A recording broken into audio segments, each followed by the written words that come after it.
What is up, everybody? I hope you are having a fantastic evening.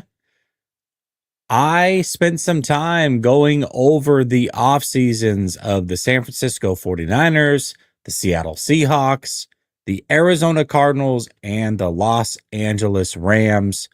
And I figured I would share those findings with you, lay everything out visually so that you can form your own opinions. And then let's talk about who's gotten better and who's gotten worse. We'll hit it next.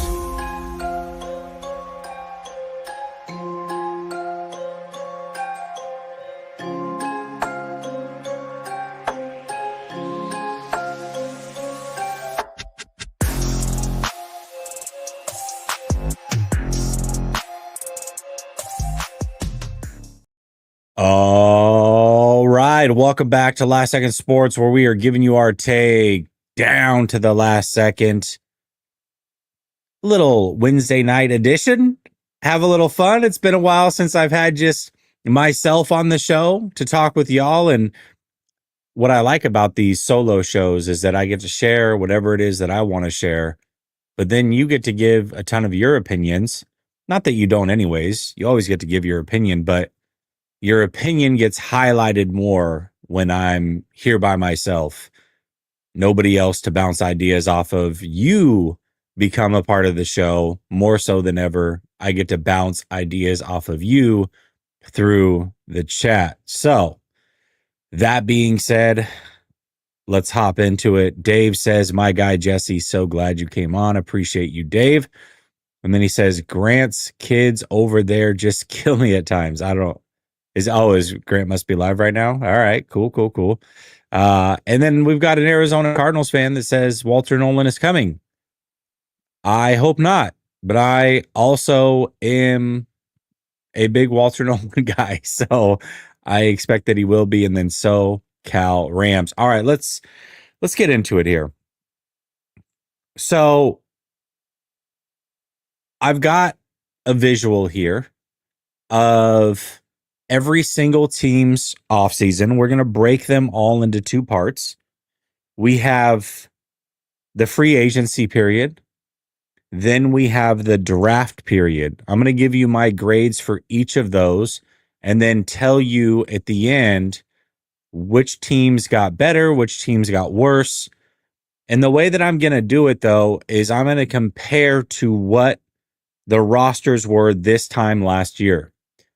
The reason I'm doing it that way is we can talk about the way that teams ended the season, but we didn't know how last season was going to play out this time last year. All we knew is on paper, what did the rosters look like?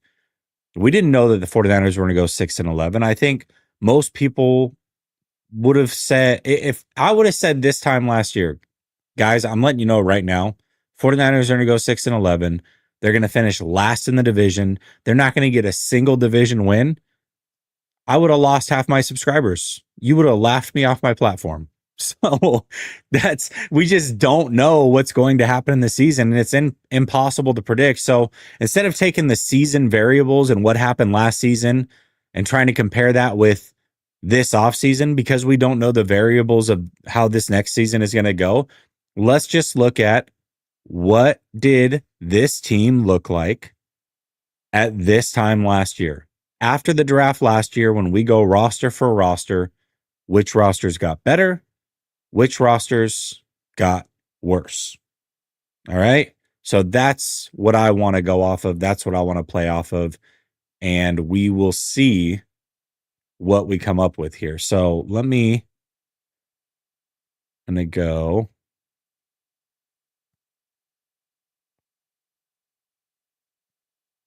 Okay. All right. So Seattle Seahawks, they are the first team up that we are going to analyze. This was their free agency. And when I look at things, I'm going to grade it A through F. A is they completely got better. Basically everywhere. There's not a single place that they got worse. A B is they had some places they got better, some places they got worse, but the better outweighs the getting worse part. A C would be, yeah, you may have gotten better or worse in some places, but overall, I think that you played or stayed pretty flat from the beginning of the offseason to the end of free agency. A D would be, again, you may have had some better, some worse, but the bad outweighs the good. And then an F is you didn't get better anywhere. So if you got an F, you didn't get better anywhere. A D is overall you got worse. C is overall you stayed the same. B is overall you got slightly better. And A is you crushed it. You basically are better everywhere. Spoiler alert, nobody got ace in the division when it came to any of the grades that I'm giving. So there's your spoiler alert. All right. Seattle Seahawks. I think Geno Smith and Sam Darnold are roughly the same quarterback. I will say they got slightly worse though, because Geno Smith has been there. He knows the city. He's been a part of the team, and he's just proven it for a little bit longer than Sam Darnold. Talent for talent, I think they're very similar, but I will say at this point, because we've seen more from Geno's slightly better than Sam, so I think that's a slight downgrade there. Wide receiver, they definitely got worse. They lost Tyler Lockett, DK Metcalf, replaced him with Cooper Kupp and Marcus Valdez-Scantling. Again, this is only the free agency period. We will get to the draft part. And I would say they got better on the defensive line. I think DeMarcus Lawrence is better than Draymond Jones. And then they, maybe slightly got worse at safety. Not much. Pretty flat everywhere else. So for me, this is a D. This is a D in free agency. I think they are slightly worse after the free agency period than what they started it with. Okay. Now let's go into their drafts. I think they had a pretty good draft, actually. I think, first of all, love Gray Zabel. At 18, I don't think that's a reach. This is a team that has struggled mightily on the interior of that offensive line. So adding Gray Zabel significantly helps. He can step in day one and be very, very good, I believe. Nick Emenwari, a lot of people are really high on him. I have question marks as far as what he is. However, when I look at it, it certainly wasn't a reach where he was picked. In fact, they got a little bit of value based off the big board. And you pair him with McDonald, that is the perfect pairing. So if Nick Emenwari is going to be good in this league and be a force in this league, it's because he got paired with McDonald, and he's going to get the best out of him. So if Nick Emenwari can't be good with McDonald, then it's just not going to happen. Elijah Arroyo, I don't know. I'm not the biggest Arroyo fan. Jalen Milroe, this is the wild card of the draft. I think it's a great spot to take him. I think the value's fine. He's either going to be a menace, a thorn in the 49ers side for many, many years to come, or he's going to do absolutely nothing, and we're going to forget about him in 2 years. We'll figure out what that is. Riley Mills, whatever. Torrey Horton, I love this pick. I think this is a fantastic pick. Robbie Aus, I think, was a reach. However, he's not going to play tight end. He's going to be their fullback. And then Bryce Cabeldue, I think, is a decent late round pickup. Damian Martinez was one of my favorite running backs in the whole draft. With what they want to do, I think Damian Martinez is a perfect fit for them. I think he's an absolute steal where they got him. And then Mason Richmond was their last pick. Again, you're adding another offensive lineman, very similar to what the 49ers did in adding an Iowa offensive lineman. We know that Iowa, they can run the football. Their offensive linemen fit pretty well with what the 49ers want to do systematically. And guess what? The Seattle Seahawks now run a Shanahan spinoff. So that means their Iowa offensive tackle will also fit what it is that they want to do. Mason Richmond also might play guard for them. But again, it's we're talking a 7th round pick. I'm not going to get too excited one way or another. I would say overall, their draft alone, I would give a B. So I gave free agency a D for Seattle. I gave them a B in their draft. And if I just look at their roster this time last year and compare it to what it is this time this year, I will say they're roughly the same team. They're roughly the same team. Now, again, they could have a worse record. They could have a better record. Injuries, schedule. There's so many things that play into all of this. But just paper for paper, what were the Seattle Seahawks this time last year? If I scan that roster and then I scan the roster this year, I think they're roughly the same team.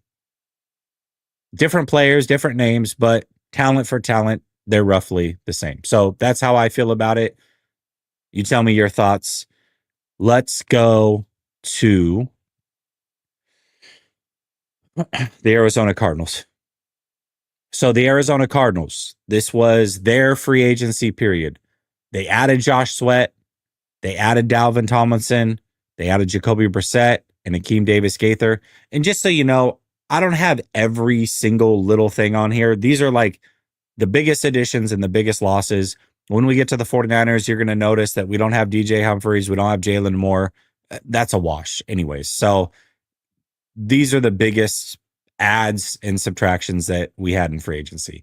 They lost Roy Lopez, Kazir White, Will Hernandez, Matt Prater, and Dennis Gardeck. Significantly better along the defensive line. That is not debatable at all. I would say linebacker wise, they maybe took a slight step backwards. Offensive line wise, slight step backwards, but they are significantly better along the defensive line. I mean, that's not even debatable. And that was a major weakness for them last year. So I will say that they got slightly better overall through the free agency period. From the beginning of free agency to the end of free agency, I think they are slightly better. Okay. Meaning the good outweighs the bad. Here is their draft. Walter Nolan. You guys know Walter Nolan was my favorite prospect overall. He was the only player that I genuinely wanted over Mykel Williams. I love the Mykel Williams pick for the 49ers. I haven't stopped ranting and raving about it. I feel like a lot of people are starting to come around when it comes to the Mykel Williams pick. A lot of people that weren't on board are starting to see exactly why he's here and are getting excited about it, which I think is the right response. As much as I love Mykel Williams, if there was one player I would have preferred that the 49ers drafted 11 above him, it's Walter Nolan. That's it. That's the guy. That is the list. And the difference is not significant, but it is enough to where I have to say Walter Nolan was my preferred pick at 11. Mykel Williams was a very, very close second. Okay, their draft truly could be an A if Will Johnson is the prospect that people expected him to be before this injury news came out. If Will Johnson is the top 15 prospect and arguably best corner in this draft, the way that he was talked about before this mystery injury news came out about his knee, this is an A draft, period. It's an A draft. If Will Johnson can't play because of his knee, this draft goes to a C very, very quickly. So Will Johnson is the crux of this draft for me. How great it can be versus how bad it could be. But the rest of the draft was pretty good as well. Jordan Birch, you know I'm an Oregon Duck fan. I don't overhype Oregon Duck players by any means, but this is the correct spot to get him. This is exactly where he was probably valued to be. I think this is another piece. When you talk about the defensive line pieces they added this offseason, how they got significantly better there. Well, they add Jordan Birch and they add Walter Nolan. They got even better. So that defensive line is for real now. You add Cody Simon, which I think is a decent pick. And then Denzel Burke. To me, Denzel Burke at one time before this full season ended was a late first round, early second round prospect.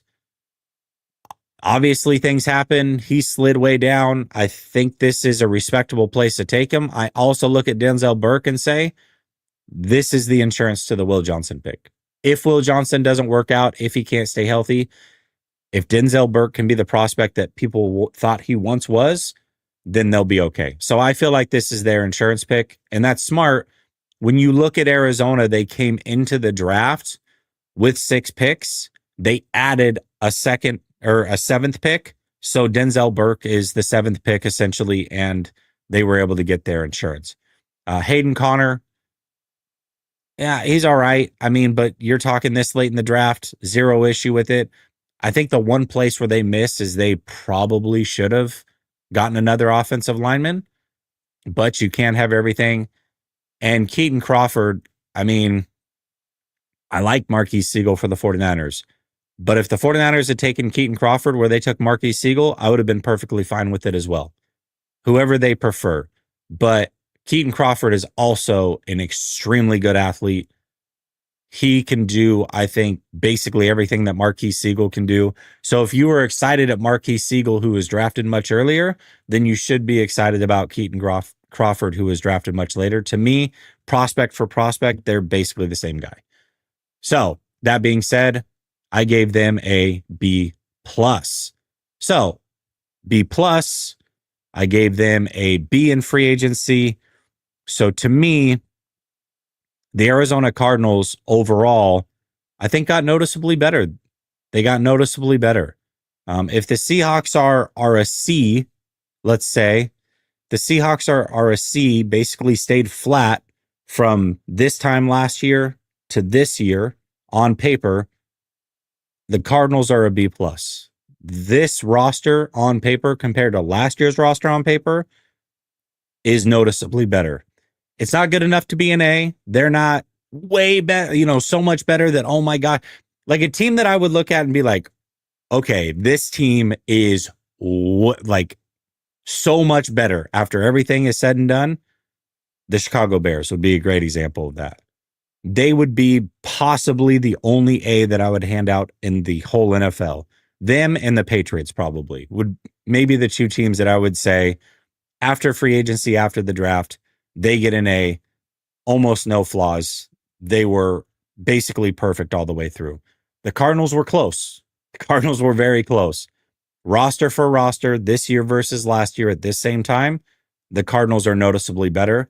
They've had the best offseason in the division, bar none, period. They have. Okay. Let's look at, I believe the Rams will be next. Okay, so the Rams added Devontae Adams and Poona Ford, and then Coleman Shelton. They lost Jonah Jackson, who midway through the season had lost his job, but good guard depth. He just, ultimately, Jonah Jackson didn't fit what they wanted to do, is really what it comes down to. He's more of a power guard, and they want to run more of a zone blocking scheme offense. They need quick-footed guard, much like the 49ers. This would be, if the 49ers got Jonah Jackson and decided to continue to run the same system, it's just not a fit. Now, Jonah Jackson going to the Bears is a fantastic fit because Jonah Jackson was on the Lions before, and we know that he fits Ben Johnson's system. So for them, it wasn't a system fit, still a good player for player, Jonah Jackson, Coleman Shelton, give the edge to Jonah Jackson, but it just wasn't a good fit. Cooper Kupp's a great name, but we know that he's not near the player that he was. Devontae Adams is a clear upgrade at wide receiver. Poona Ford is a clear upgrade at defensive tackle. He's an absolute force run stopper. They got worse at linebacker. I mean, there is no way around it. They got worse at linebacker, and they got slightly worse on the offensive line from a depth perspective, but they stayed flat as far as starters go. So for them, I'm going to give them a solid B. I think from free agency, from the beginning of free agency to end of free agency, they got slightly better. So remember, an A is significantly better, a B is slightly better, C is flat, A D is slightly worse, and an F is, I mean, you got worse. There's no way around it. So for me, I give the Rams a B, slightly better. All right, let's look at their draft. So the draft grade you're going to see is different from the draft grade that I gave them, but I'm going to explain why. My overall draft grade did not change for them, but the draft grade, as far as how it impacts their team this year, is different from the actual draft grade that they deserve because they got a first round pick in next year's draft. That does not help their team this year. It just doesn't. It does nothing for their team this year. Now, it's scary and significant next year if they are trying to get Drew Allar, let's say, to replace Matthew Stafford long term. That's terrifying. I don't want them to get their quarterback of the future, but this moment right now, it does not help the Rams be better this year. It just doesn't. So when I look at their draft, again, Oregon Duck fan, Terrence Ferguson is a reach. There's just no way around it. It's not a disastrous reach by any means, but you didn't have a first round pick. I think you kind of panic picked here going after a tight end. Tight ends were, going off the board maybe a little earlier than what you'd hoped. I think Terrence Ferguson can be a good player, but I do worry Terrence Ferguson took a shot to his lower legs last year and he played scared the rest of the season. This is a guy who was Mr. Reliable on third down. This was a guy who, anytime you need a guaranteed catch beyond the sticks, you would target Terrence Ferguson and he would get you what you needed. That's the way he was all of 2 years ago with Bo Nix. That's the way he started last offseason. He took a shot to his lower extremities and he just was scared to catch the football and be aggressive. And he started dropping the ball. It was mental. Everything was mental. And so the question becomes, was that just the way that last year played out and he's good to go? He's over that? Or is that going to carry over to his NFL career and you're going to get nothing out of him? That's a scary proposition. So for me, Terrence Ferguson was absolutely a reach. Josiah Stewart, he's not my favorite prospect, but you look at what he's brought in to do, add edge depth. I think he fits perfectly with what the Rams want to do.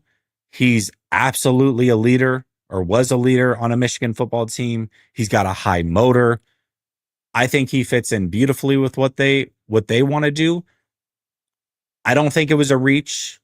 Again, not my favorite prospect, but I understand what they were doing here. Jarquez Hunter, again, I like the fit. I think he brings something completely different than what they have and something that they need. I also think it's a reach. Ty Hamilton, I think this is a good pick, much like Josiah Stewart. Maybe not my favorite prospect, but it is not a reach at all, and I understand why they would get him. He fits exactly what they need. Chris Paul Jr., very, very similar to the linebacker that we took in Nick Martin. They just got him way later. So I don't know who's going to be the better player. We will see. But prospect for prospect, very, very similar. I think they got good value there. Chris Paul, similarly to Hamilton and Josiah Stewart, not my favorite prospect, but the value was good. And then Kanata Mumfield, right? But I mean, this is your last pick of the draft. Whatever. No harm, no foul. So I initially, and I'm not swaying off this grade. I gave the Rams a B grade for their overall draft, including that first round draft pick. But because we're talking about how does it impact the team this year, I brought that down to a C. That first round pick does not help the 2025 Rams. So because of that, based off the players they're bringing in and does it help them, I'm giving it a C. Overall, I would give their draft a B. So when you look at their offseason as a whole, I would say that they got somewhat better.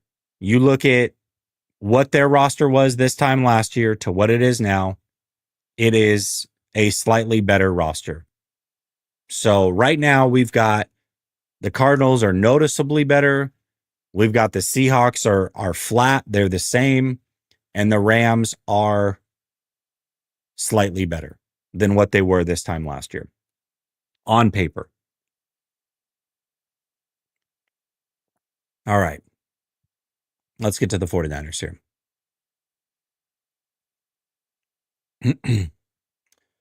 Okay, 49ers. Again, I don't have Jalen Moore on here, and I don't have Humphreys on here. To me, those guys are a wash. They're basically the same at this point in their career. Moore might be slightly better, but whatever, it's a wash. Key additions: Luke Farrell, Mac Jones, Demarcus Robinson, Jason Pinnock, Richie Grant, Trey Brown, and Luke Gifford. Key departures: Deebo Samuel, Jordan Mason, Talanoa Hufanga, Dre Greenlaw, Aaron Banks, Charvarius Ward, Javon Hargrave, and Leonard Floyd. Okay, so when we look at this list as 49er fans, we understand what this is. It is scary to look at all those names and go, oh, whoa, right? From the outside looking in. However, if the 49ers were ever going to right size the salary cap in the future and their expenditure and get better, they had to take this step back. They just did. Charvarius Ward was never going to come back. Javon Hargrave never lived up to the contract. Leonard Floyd, I don't have Malik Collins on here as well. I mean, I don't even have enough room to add more lost players. All right. So the Malik Collins and Jalen Moore, I can't even fit them on here. Right. I don't so much understand the Leonard Floyd and Malik Collins as much as I do the other ones, but you bring in rookies that are going to start. I don't know that you necessarily need them. Right. Deebo Samuel, again, not the player that he was, still good, but we understand why he's gone. He also wanted to leave. Greenlaw coming off of an injury. Talanoa Hufanga coming off of an injury. Aaron Banks he was a starter for us last year. I think that whoever takes over at guard is not going to be as good as him, but the difference in who they have now versus Aaron Banks is not going to be significant, and you can't pay that guy that kind of money. That being said, there is no way around it. When you look at the names lost, and because you didn't add anybody, where did the 49ers get better? Where did they get better during free agency? Not a single place, in my opinion. Not a single place. That's an F. If I can't point to one spot that you got better other than backup quarterback, that's not good enough to get anything better than an F. They didn't get better anywhere. That's an F. All right, let's look at this draft. Most of you know the grade of the draft, but I'll go over it again quickly. Mykel Williams, again, absolutely love the Mykel Williams pick. I don't understand how anybody just flat out doesn't like it. It makes no sense to me. I can understand why maybe he wouldn't have been your favorite pick, but to just flat out not like the Mykel Williams pick, I don't get that at all. I don't get it. I just think that we know that he's going to be a very good run defender. We know he's going to be an edge setter. I put together film, got demonetized for it, but put together film on him purely playing that 7 technique, 5 technique, 9 technique, rushing the passer. And although that there are no numbers that you're going to see from that, you can see that he can win. He can get to the quarterback. So I think Mykel Williams is an awesome pick. Alfred Collins, again, there was some debate. I think when you look at the big board, yes, it was a slight reach. But when you look at where defensive tackles were coming off the board, they couldn't wait. Alfred Collins would not have been there at 75. He just wouldn't have been. So for me, Alfred Collins, again, love this pick. I think he's an absolute stud. I'm excited that he's a Niner. Nick Martin, good player. I think Nick Martin is a very good player. I do trust Robert Saleh that he knows what he's doing with linebackers. I think it's a little overblown. He's definitely had his misses at linebacker, okay? But he hits way more than he misses. He has a type. Nick Martin fits that. I just think that it was a reach. I mean, there's just no way around it. It was a reach. Good player, like the player. Upton Stout, similar. Not as much of a reach, but was a reach. Still, though, like the player, like the prospect. CJ West was an absolute home run. It doesn't get any better than that. The value they got for CJ West, he's going to be an absolute game wrecker in the run game. And really, even though the Nick Martin and Upton Stout thing, to me, again, like the prospects, think it was a reach. When you pair it with CJ West, Alfred Collins, Michael Williams, it all does make a lot of sense. You understand exactly why these prospects are paired together, how they're going to work, how Saleh's going to use them. It makes sense. As a whole, it makes sense. Jordan Watkins, I to this day still don't understand this pick. I don't. I don't get it.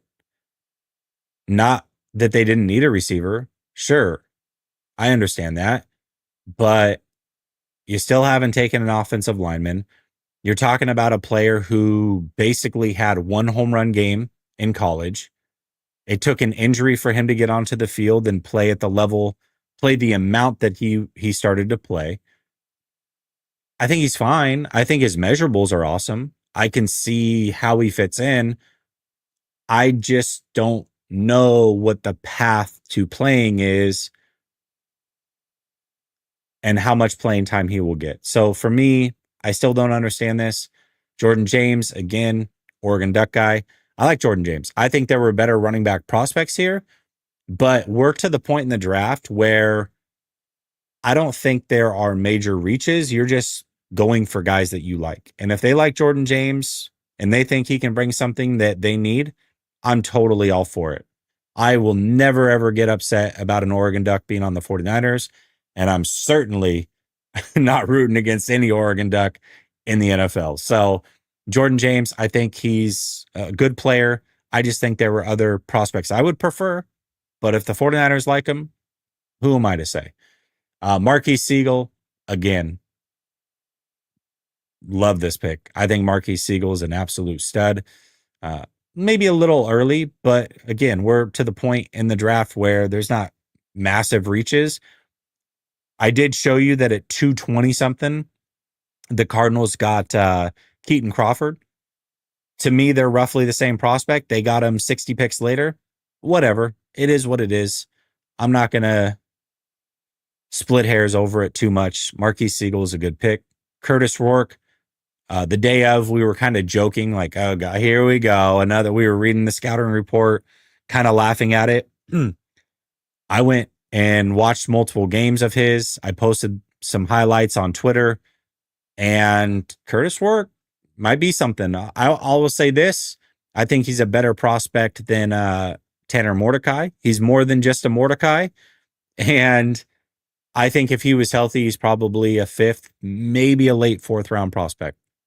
So we'll see what his career is. And then Connor Colby, obviously, we know that, and two, they had so many picks, we couldn't fit them all on here.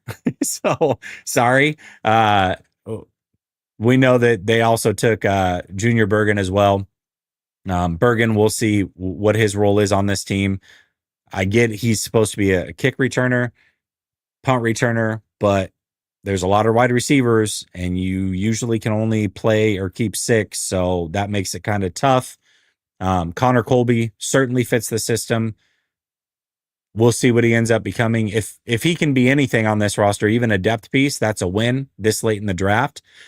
But he's like every other late 7th round, 6th round UDFA offensive lineman that the 49ers go after. Short arms, great shuttle speed, and usually end up doing nothing. We will see if Connor Colby is different. Okay. And not also, by the way, not Connor Colby's fault that he was the first and only offensive line taken. Should have gone way earlier. So that being said, we know I give the 49ers a B- on the draft.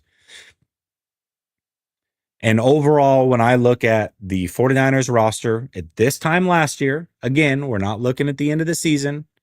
We don't know how the season's going to play out. We didn't know how last season would play out. Just on paper, this time last year versus this time this year, the 49ers are slightly worse. So 49ers slightly worse. Seahawks roughly the same. The Rams slightly better. And the Cardinals are noticeably better from this time last year.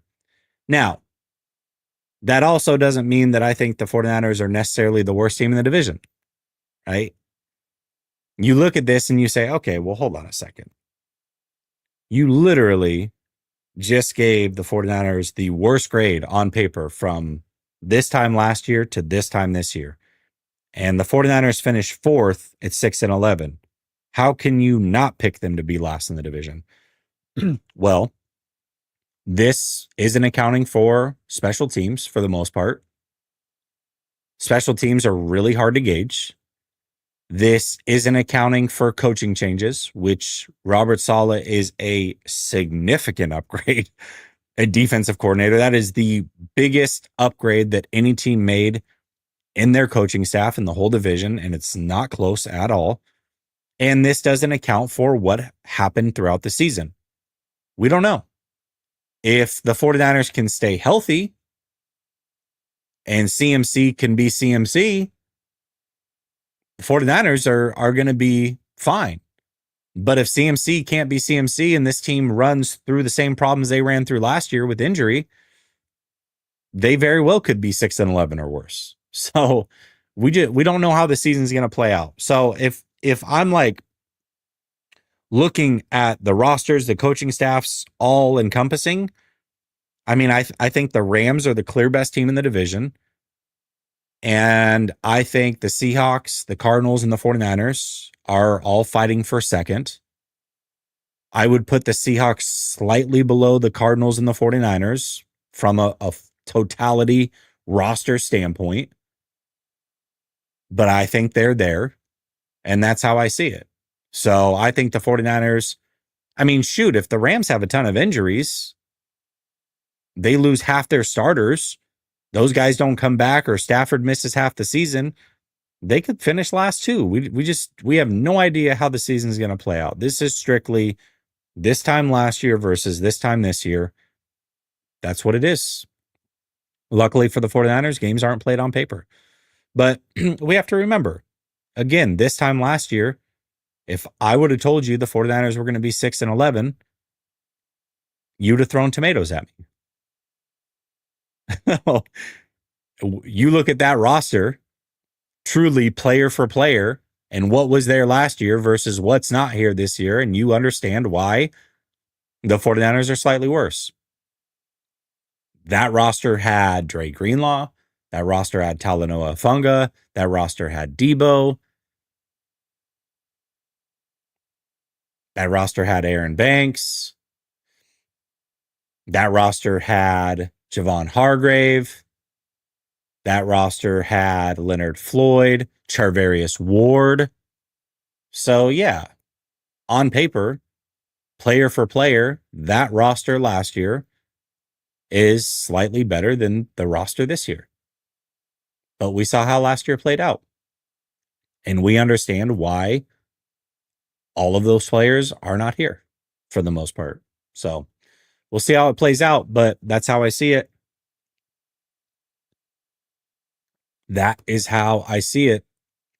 Also, this doesn't take into account a schedule, which the 49ers have a slightly easier schedule than the rest of the NFC West. Already got that one. Dave Barclay says, our schedule is easy as it seems when the season starts. Well, yeah. But see, again, this is all on paper projections. The schedule being the easiest on paper means about as much as the process that I just went through. It's all on paper. Games aren't played on paper. Last year, if the 49ers were on a team schedule that would have made their schedule significantly harder than teams that didn't have the 49ers on their schedule because the 49ers were coming off of a Super Bowl. But when the 49ers actually played those teams, not as hard as what you thought or expected. If Minnesota was on the schedule for teams last year, wouldn't have been that scary. But the way the season played out, Minnesota was a very tough out.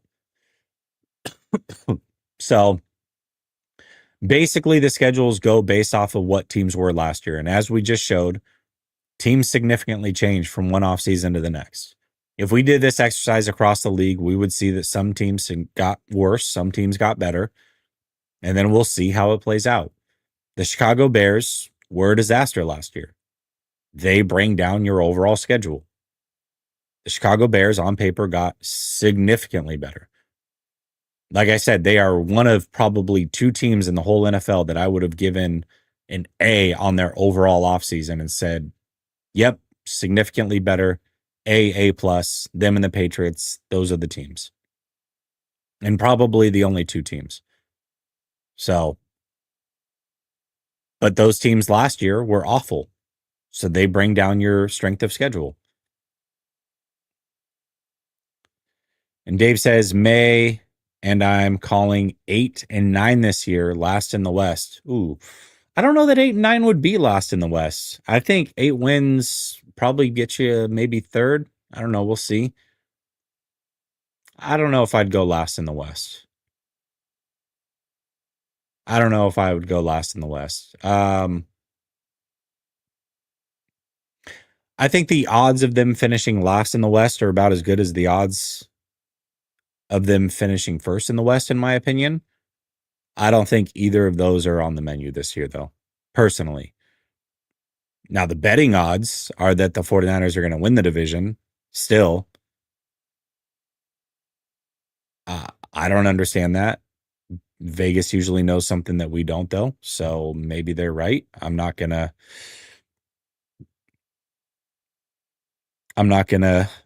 make too much out of it. The Patriots overpaid for most of their players. Yeah, I mean, free agency is kind of crazy, but their draft was freaking amazing too. I mean, let's go through the Patriots draft real quick.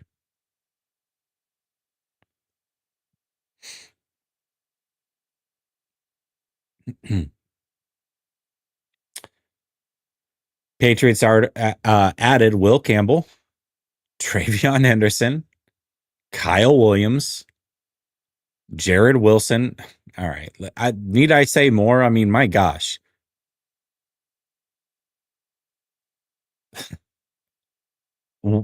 Really good offensive lineman, whether he plays tackle or guard. Arguably the second best running back in the whole class in Travion Henderson. Kyle Williams was a favorite of a lot of people at wide receiver. Absolute stud. Prospect. We don't know how they'll be. Jared Wilson was pretty much everybody's highest rated center in the draft. They got him. Depending on what you think Gray's able is going to be, by the way. Craig Woodson is a good safety, good prospect safety. Joshua Farmer is a poor man's Alfred Collins, probably. Good player. Braden Swinson, they got a kicker, Marcus Bryant, a bunch of late picks, 7th round picks, whatever. But those first, 5 picks, 6 picks, first 6 picks, they had an A draft. So there you go. Yeah, not here. He wouldn't. Not here.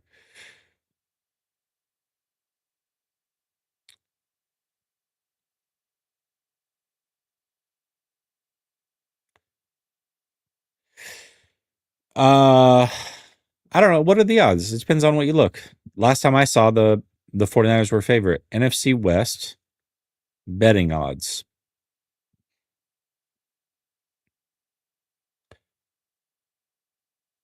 Vegas Insider has the 49ers favorite.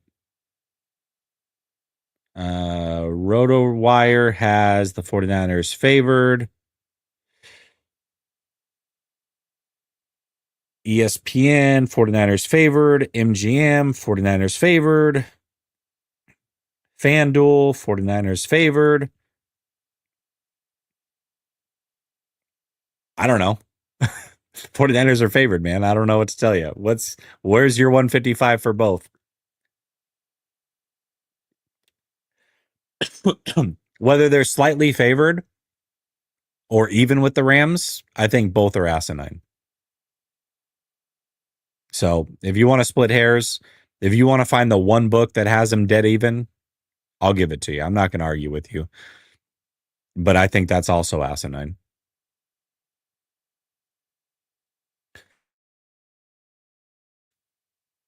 AZJ says Kyler ain't it. And I'm a Cardinals fan, but they won 8 games with a practice squad front 7 last year. Yeah, they did. They did. And yeah, I don't listen. Is Kyler Murray it from you should have paid him franchise money and put your franchise on his back? It? No, he's not. But he's it like Brock Purdy's it. Different forms, right? But he's it like Brock Purdy's it. Way more talented than Brock, but Brock mentally is way way higher than Kyler. You put it all together, they're both good players. I would probably prefer Brock slightly, but I don't think either one are it.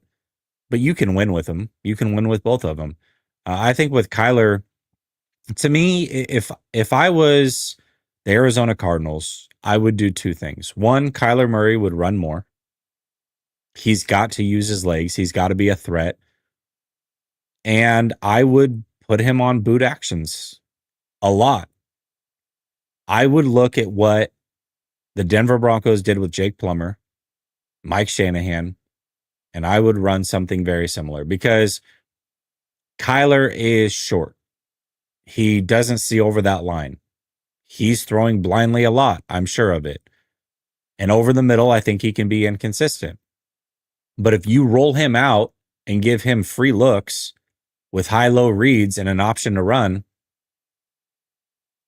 I think you're putting him in a place to succeed.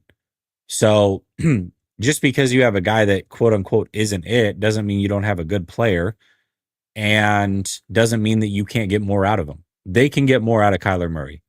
Their coaching staff can get more out of Kyler Murray. They just aren't. So we'll see if they can this year. But no, I wouldn't. He's not a franchise quarterback. That's for sure, in my opinion. So.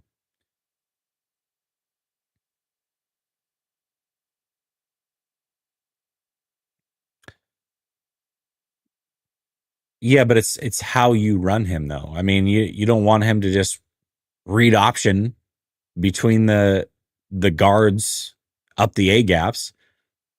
You want to get him to the outside on a clear read option, and if you roll him out and give him a high-low read with the option to run, and when he's running, he's going to run, scamper for his 7, 8, 10 yards and get out of bounds. You can protect him that way. You can protect him that way. But he has to run more. I mean, he can't just sit in the pocket and be a pocket passer. You're basically taking his greatest weapon away from him. That's like, all right, Kyler, you can't throw the deep ball anymore. He's got one of the better arms in the NFL. Yeah, but no, he can't throw deep anymore either. Yeah, but when he throws deep, sometimes he misses. Okay. If he's going to play and he's got to be used to the best of his ability. And if you're terrified to do that, then you shouldn't have him as your quarterback. Or the Cardinals shouldn't have him as their quarterback.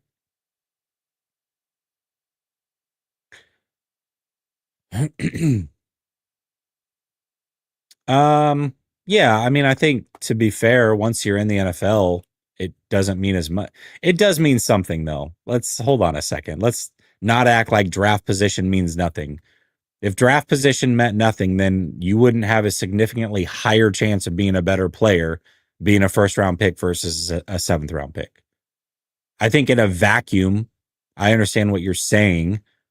You know, there are seventh rounders that end up being good and first rounders that suck. Surely. But your odds of being a good player are significantly higher the higher that you're drafted. It means something. Doesn't mean nothing.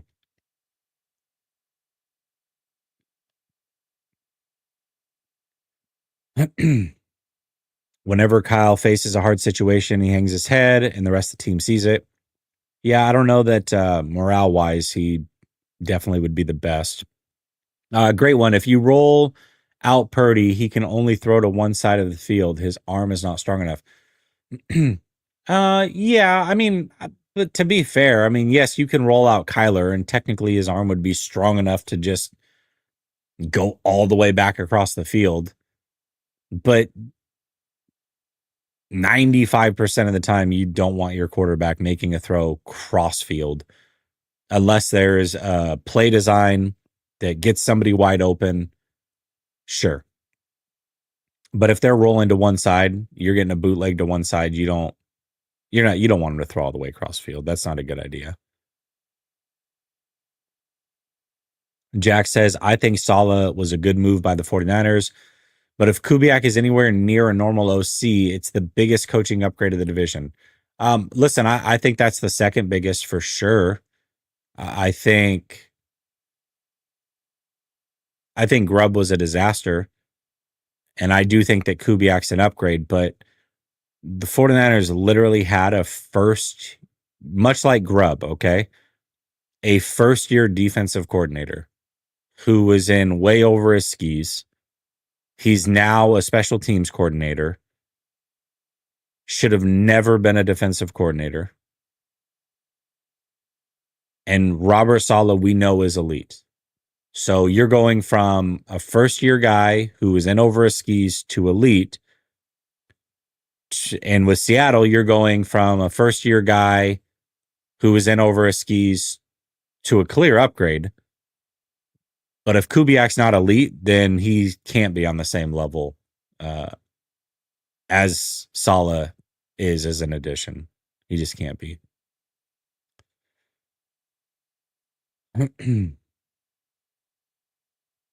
Yeah, you do have the option for sure.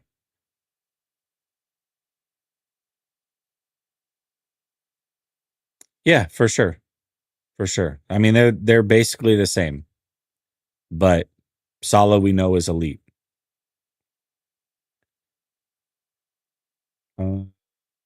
Daza, Eric Schultz, they're Purdy fam. I take Purdy over Mahomes. Oh, don't kid yourself, Mo. I bet you there's at least one person in this chat that'll come forward right now and say, "Oh, you don't think so? Hold my beer. I've got him. I've got multiple every single show I do. So where are you at? I know some of you are lurking. Why don't you go prove Mo wrong real quick for me and just let us all know that Purdy is absolutely elite? Where are you guys at? Don't let me down. I know you're here. I know you are here. Let everybody know that Purdy's elite. Uh,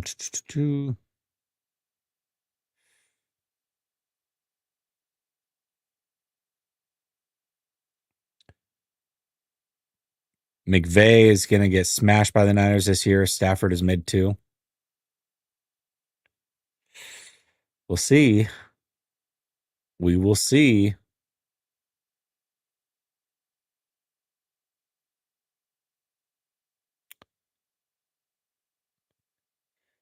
Who will have the best of defense in the division this year? I think my Hawks do. This is actually really, really tough. Okay, let's do this real quick. I got one for you. I did a stack ranking, a little preview. NFC West roundtable is next week. We were going to do it this Tuesday. Unfortunately, Mike couldn't make it, so we pushed it to next Tuesday. But we are stack ranking every position in the NFC West, and we're going to try to come up with a consensus. Defensive line is defense in general, defensive line and secondary was like the hardest to stack rank. But let's see. I'll just do some quick math here. I have Seahawks with 3, 4, 5, 7, 8, 9, 10, 11, 12, 13. Hawks 14. Rams 1, 2. Or no, excuse me.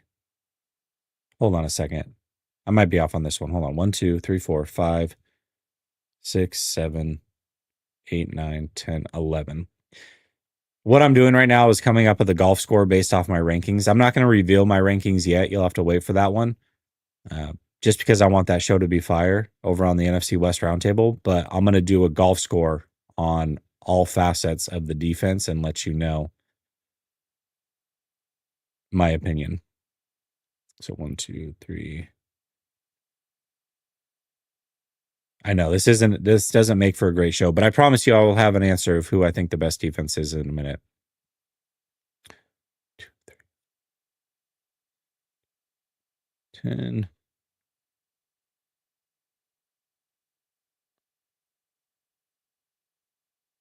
Cards. We got 1, 2, 3, 4, 5, 6, 7.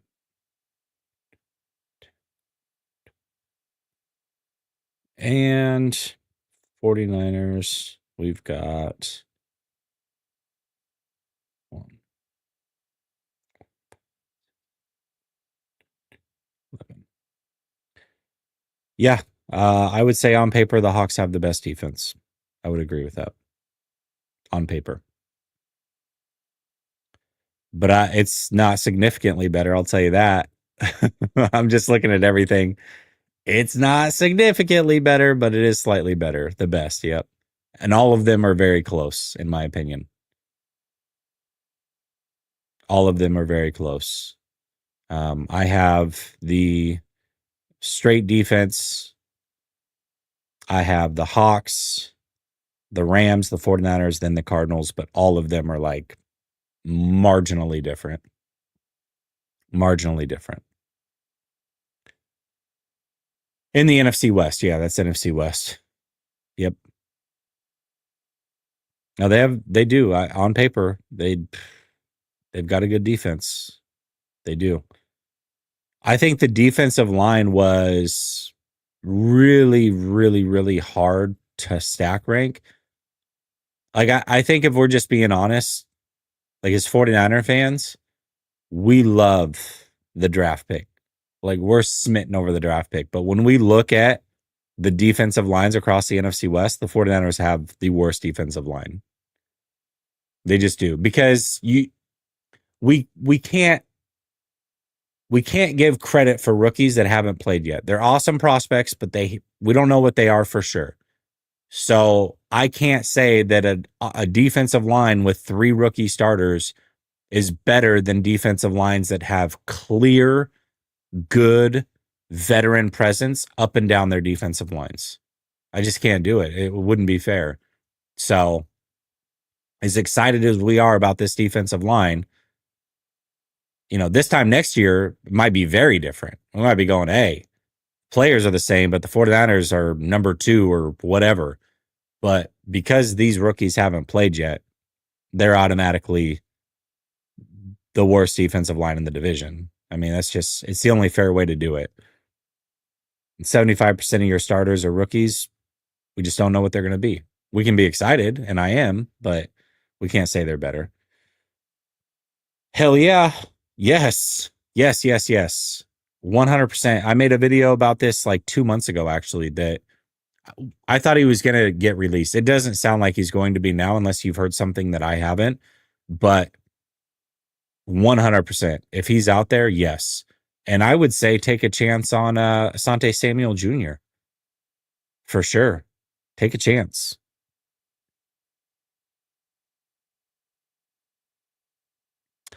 That's fine, but that's one player. You know what I mean? That's one player. I just, yeah, I mean, that's great, but the Rams literally lost an all world multiple time defensive player of the year last year, and their defensive line got better. So I don't know, you know. And the 49ers certainly could have a way better defensive line. But it's like the Rams last year. Last year at this time, I would have said the Rams are probably the third best defensive line in the division. Because we didn't know yet. I mean, they were rookies. I couldn't give them credit. They would have definitely been behind the 49ers. They would have been behind the Seahawks. The Cardinals' defensive line was buns last year on paper and really throughout the year. And the Rams right now, a year later, are the best defensive line in the division. So, in my opinion, they are anyways.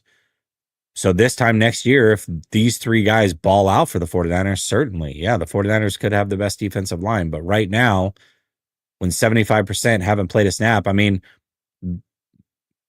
did they not have the defensive player of the year last year? How good was the defensive line last year? Awful. It was way worse than Seattle's. It was way worse than the Rams. It was marginally better than the Cardinals, and the Cardinals had an awful defensive line. So Nick Bosa is only one player. He can only do so much.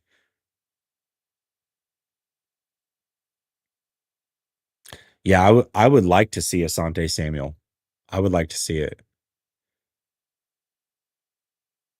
And yes, I also would prefer Jair Alexander for sure. For sure.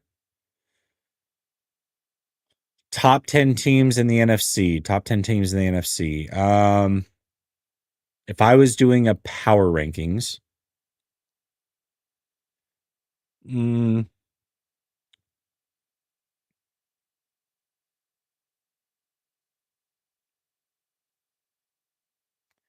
I was doing here, I've actually got a previous power rankings, but let me make some slight adjustments real quick and I'll give you my top 10 actually.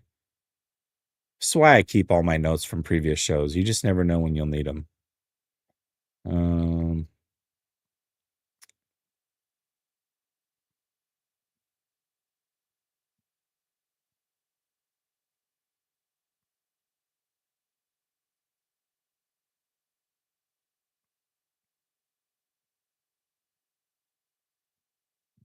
Okay, I will go Eagles 1, Rams 2, Lions 3, Bucks 4, Commanders 5, Vikings 6. If I'm doing power rankings.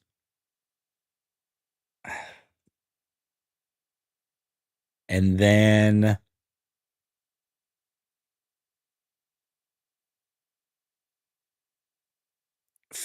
49ers 7 or Packers 7. That's a coin flip for me. I could go either way.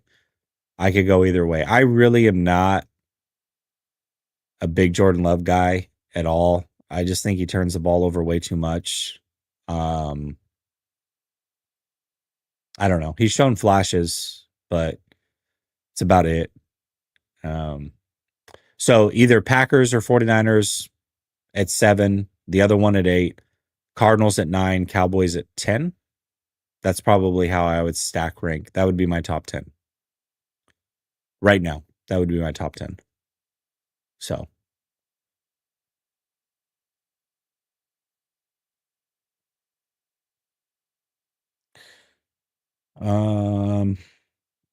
What's chalk?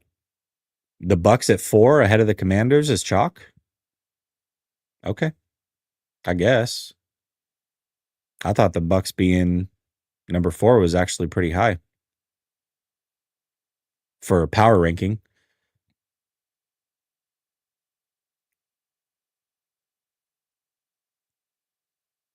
Last question, Jesse, what do you think about linebacker Jermaine Pratt for the Niners? I think he could be solid and could help replace Greenlaw and ease Nick Martin into the system and play him as a third linebacker. I'm actually fine at linebacker. I would like to see guys like Tatum Bethune grow. I think he's forgotten. And I think D Winters with Robert Sala could be decent. So I don't have an issue with Jermaine Pratt. Certainly. I understand what you're saying. I think it makes sense, but I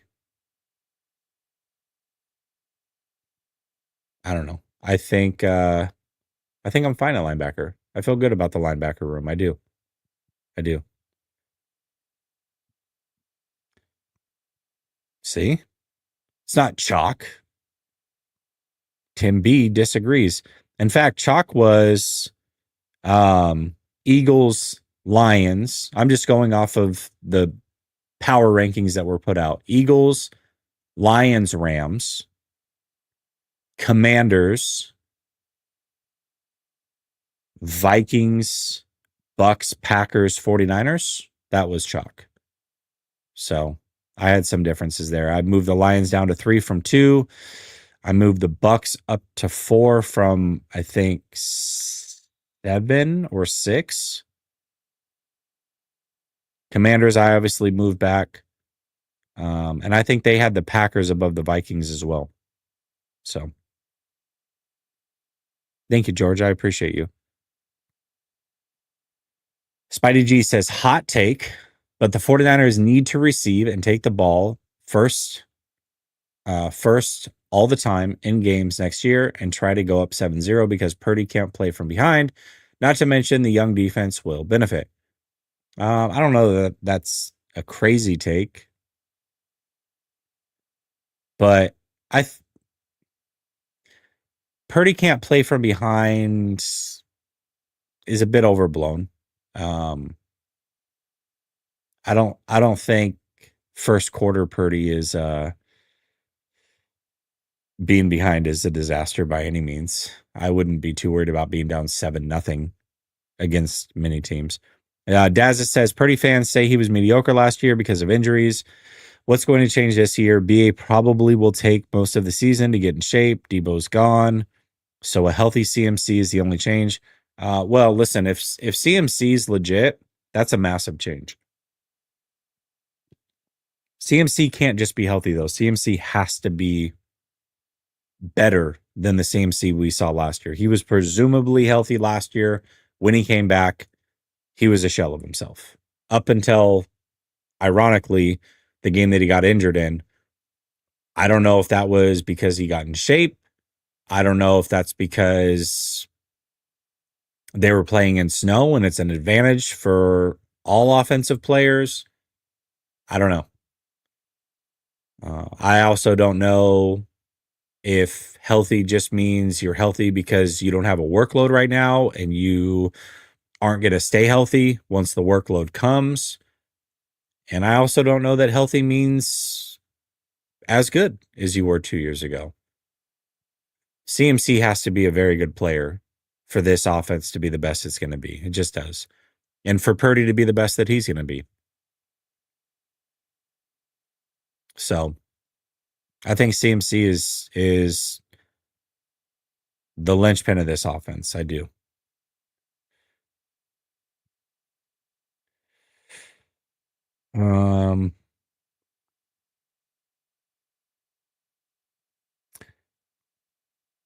He works hella, man. Dude's a lawyer. He's working. He's working. Steve-O, kind of talking about yourself. You're kind of part of the chat. So there you go. Great One says, what has Arch Manning done? Nothing yet. Absolutely nothing. I don't know what Arch Manning is going to be, but the hype for Arch Manning is crazy. It's like, who was it? Was it Jimmy Clausen? I'm pretty sure it was Jimmy Clausen. Jimmy Clausen coming out of high school was supposed to be the deal. The deal. Jimmy Clausen sucked. AZJ says, do you think the Seahawks pigeonholed themselves into an FCS guard at 18 because they're bad free agency period? I think it was a great pick. I think Gray Zabel's an absolute stud. at guard specifically. So maybe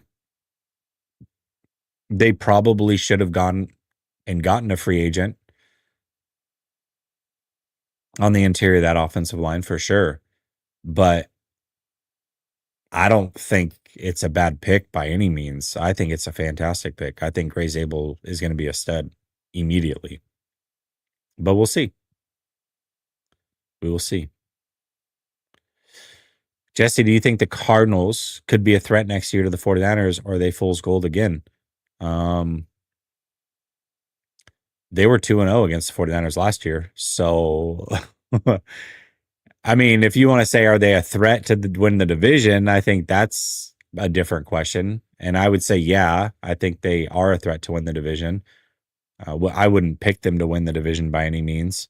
But a threat to the 49ers, they're a threat all the time to the 49ers. Even when the 49ers are good. Remember when the 49ers lost week 1 against the Cardinals? What was that, 2021 or something like that? 2020? I don't remember. It's just like, oh gosh, how'd the Cardinals beat us? Or how about when Kyler Murray was out? They had like half their offense was missing. And the 49ers were favored by like 11 points. Colt McCoy just led the I mean, the Cardinals always play the 49ers tough, man. They always play the 49ers tough. They're always a threat to the 49ers.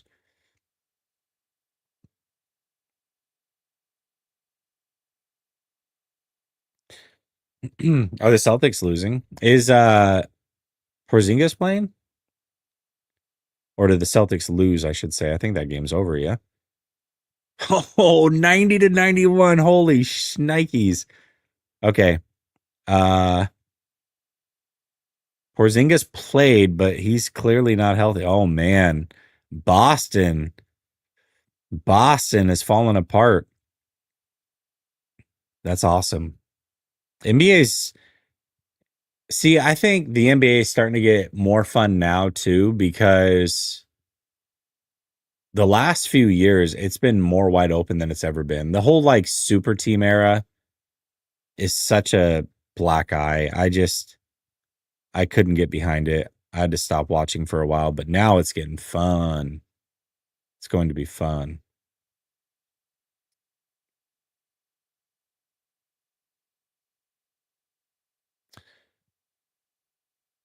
Yeah, I think he's still pretty sick though, yeah. I don't know. Yeah, Colt McCoy, my gosh. How'd that happen? How did that happen?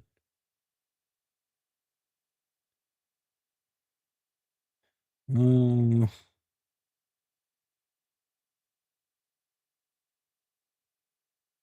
I'd take him over Watkins, that's for sure. Definitely take him over Watkins, that's for sure. Over or under 1K yards? Ooh. Oh, this is good. Oh man, this is really good. Okay. Okay. Um, I think that's a great over under. That's tough.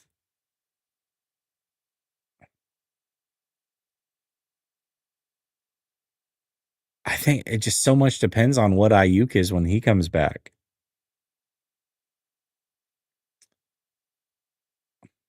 I'll go under, but I don't feel good about it. Like I envision he goes under, but he gets like 965 yards or something like that. You know what I mean? Like that's the type of under I envision. But also if he goes over, it'd be something like 1,115 yards or you know what I mean? I think that 1,000 is about the perfect over or under. Maybe 950 or something like that. But I think it's a great question, man. This is a great question. I'll go under, but I wouldn't be shocked if it's over either.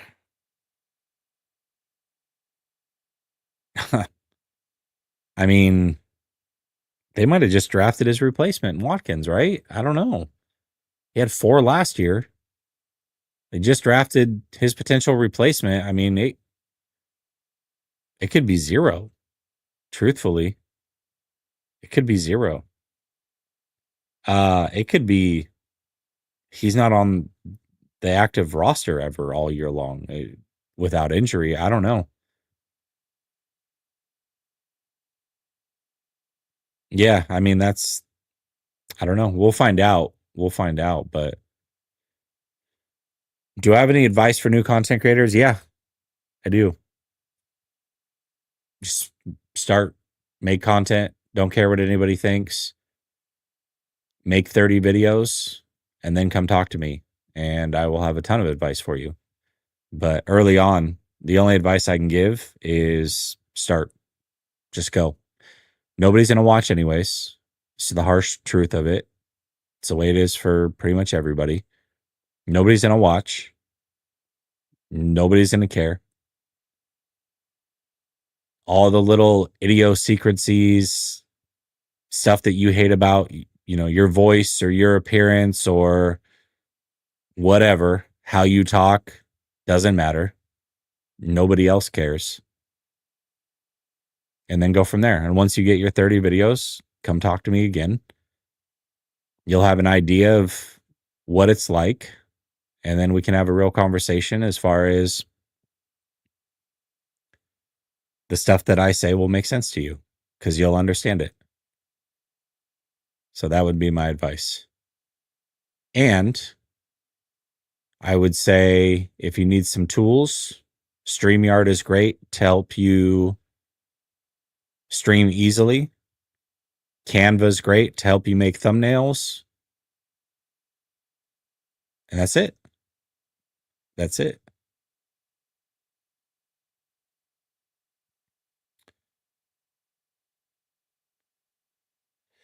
Do you think the 49ers will run a time of possession, eating up clock offense or more deep ball offense? If they run more deep ball offense, we are cooked, in my opinion. No, Kyle Shanahan at his heart is control the clock, win the time of possession, grind teams out.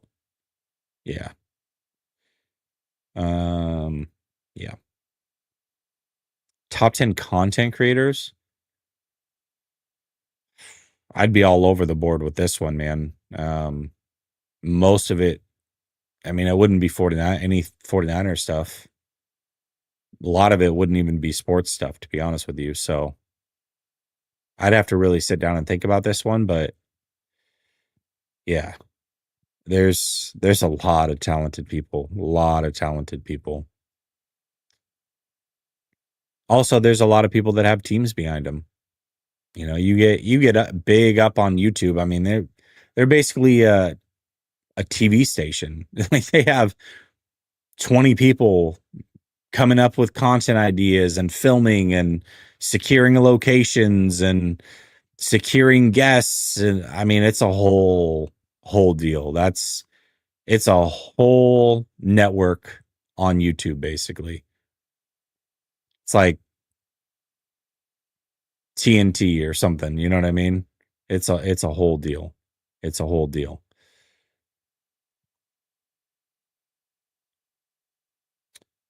I will say this. You have I think his channels, How About Those Chiefs? That dude that dude came out of nowhere 2 years ago and his channel exploded. He's the bald dude with the red beard. Um, yeah, I mean, he's crushing it. I forget his name, but he's absolutely crushing it. I don't understand it as far as like why he went from zero to what he did so quickly. I think his name's Cole, actually, now that I think about it. Cole. He's good. He's awesome. Don't get me wrong, but he's not like he doesn't have a credential with the team. He does. So I don't know. I don't understand how he blew up so quickly, but he crushes. He's good. I would say the 49ers arguably have the best cast of content creators across the board, though. I think there's good content creators for every single team, every team. I think overall, though, variety and just how different everybody is, different opinions, different interaction types, different access to the team, fans, non-fans. I think there's a segment for every type of 49er fan in the content creation game. I can't say that about most other teams. I think the Cowboys have a good group to choose from. The Eagles have a good group to choose from. I think there's, again, great content creators for every single team. I just don't think the variety's there for most teams. So, yeah, I would put up the 49ers content creators against anybody. Anybody.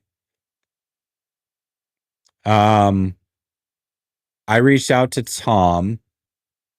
He couldn't, with Behind Enemy Lines, he couldn't do it. Brandon Perna, I did. Chargers, the director, he's really good. I haven't, the 49ers and Chargers, I haven't really played recently. What, 2 years ago or something like that? I forget who I got, but I don't think I knew the director at that time. I probably got somebody different, or maybe I didn't get anybody at all. I don't know. But yeah, the director's really good. He's got a film background, so he's super legit. Right, but that's kind of the point, right? Like there's people in other people's chats that say I'm trash. You know what I mean? And that's okay. But there's somebody for every type of fan. So for the amount of people that think this, which is fair, there's a big group that love him. And that goes for every content creator, you know what I mean? So I just think that the variety is incredible over here. We have a ton.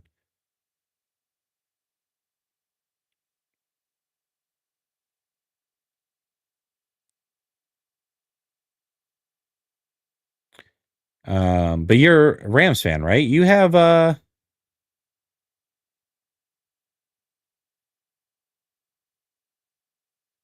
yeah, but Jake's awesome. I don't know who else you honestly have. Uh I think I've seen like what's his name? Payo Time. And then there's the Rams guy that's always in Grant's chat.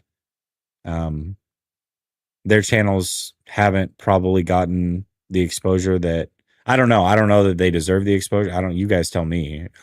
I'm not sure, but Jake's awesome. I love Jake.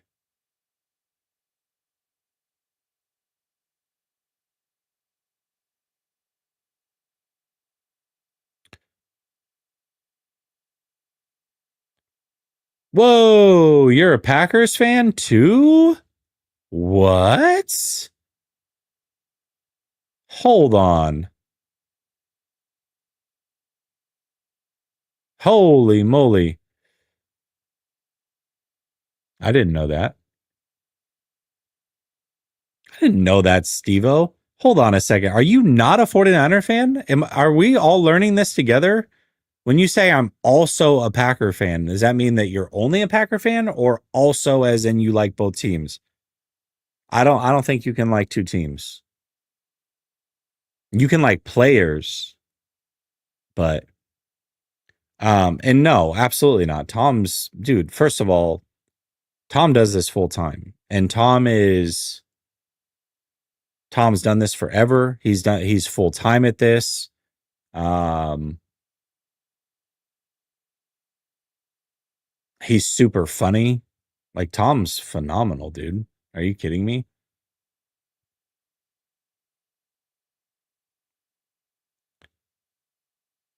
I gotta know though. I did not know this.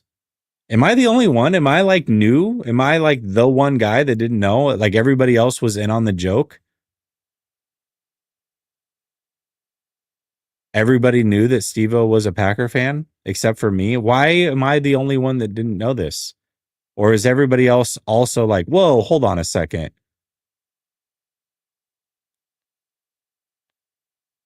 Oh, no, no, no, no, no, no, nope. nope, nope. I listen, I'm not the guy to gatekeep fandom.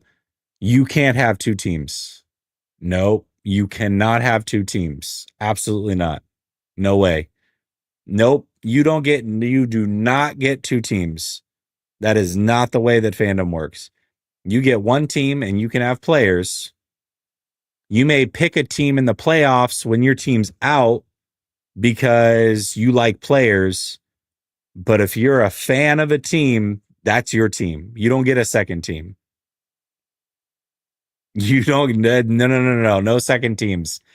No second teams. I would say, like the Packers are technically a hated rivalry of the 49ers. I can understand you saying, hey, I'm from Wisconsin. I don't hate the Packers the way most people do because of it. That's okay. That's fair. But you don't, not, no. You don't get second teams. You don't get second teams. That's what I'm saying. When your team is out of the playoffs, once the playoffs are there, you can say, like, hey, I'm rooting for this team because I like these players or whatever. But you don't get to start a season and go, I got two teams. I'm rooting for them equally. No. That doesn't work. That doesn't work.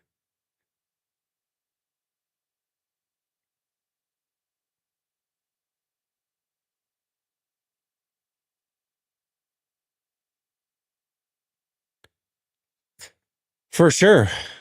You want your wife, look, my son is a Ravens fan. I want him happy. I like Lamar. So I root for Lamar. But if the Ravens lose, I could. A, a fan of two teams means when that team loses, you're a little bummed out. I love Lamar. I think he's freaking awesome. I want my son to be happy. I'll be bummed out for him, but if the Ravens lose, I'm like, well, no sweat off my back. I don't care. You know what I mean? It doesn't mean nothing to me. A little sad for Lamar, I guess. I like, shoot, I wish he could have gone further. I don't like my son being upset, but whatever. You know what I mean? A fan would be like, oh man, that sucks. I'm bummed. Little bummed. So that's the way I see fandom of a team.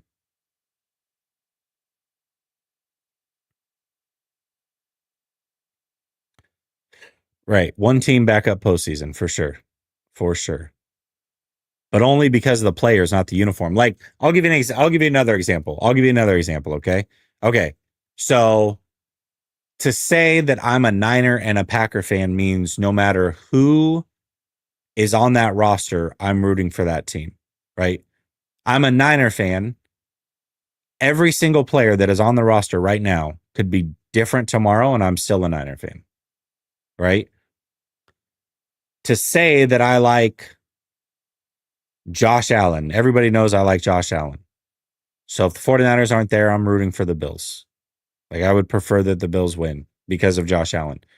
But if Josh Allen leaves tomorrow, leaves the Buffalo Bills, I'm not rooting for Buffalo in a playoff scenario. I don't care. You see the difference? So you're rooting for a team based off of a player you like. But as soon as that player is not there, you could care less. Versus a fan of a team is every single player could be gone tomorrow. You're still rooting for that team. That's the difference. I think that's a good explanation.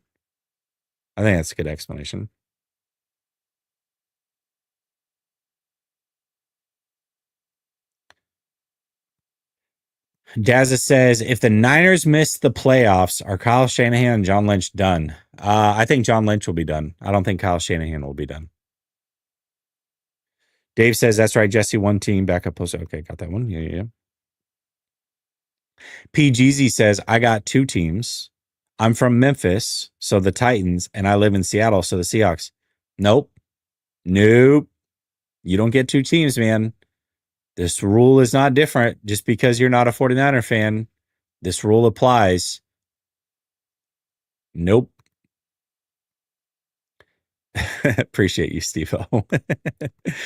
uh,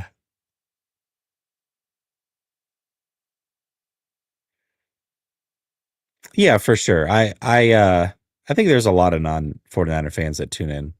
I actually think if you were to the loyal people, let's say there's 1,000 loyal people on my channel, right? Like I've got 30,000 subs. I would say out of those 30,000, maybe 20,000 of them periodically watch. But I've got, if I post 10 videos, I've got probably got more than that. I probably got 2,000 that will watch 8 of them. Okay. Is that fair? Got 2,000 that'll watch 8 of them. So of those loyal people, and I actually don't want to say fans. Did I say fans? I think that's weird. Nobody's a fan of me. People support me. Supporters, not fans, supporters. So I've got 2,000 loyal supporters. Of those 2,000 loyal supporters, I bet you 500 of them are non-49er fans. I would venture to guess that 500 of them are non-49er fans. And I think those 500 people would tell you that I think those 2,000 people would say that they rock with me because they feel like I keep it real. But those 500 people that are fans of other teams love that I keep it real because I'll talk about their team honestly, even if they're a team that I should hate. But then I have an outlier of 49er fans, a majority of 49er fans that hate that I do that and wish I would be more of a homer, right? And that this now comes back to the content creator game and saying the 49ers are lucky or 49er fans are lucky because there's a content creator for everybody.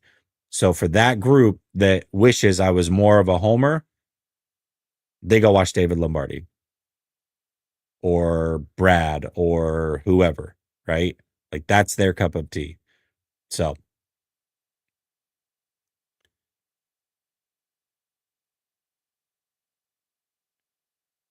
let's see.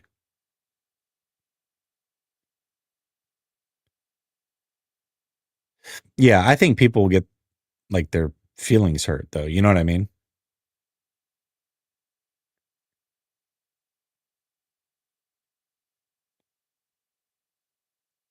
Yeah, but not here. Not here. Supporter, so that's like football is football in Europe. It's soccer, right? It's the same thing, but it doesn't mean the same thing to us. So support is not fan in America, right? Like they're two different things. They're two different things.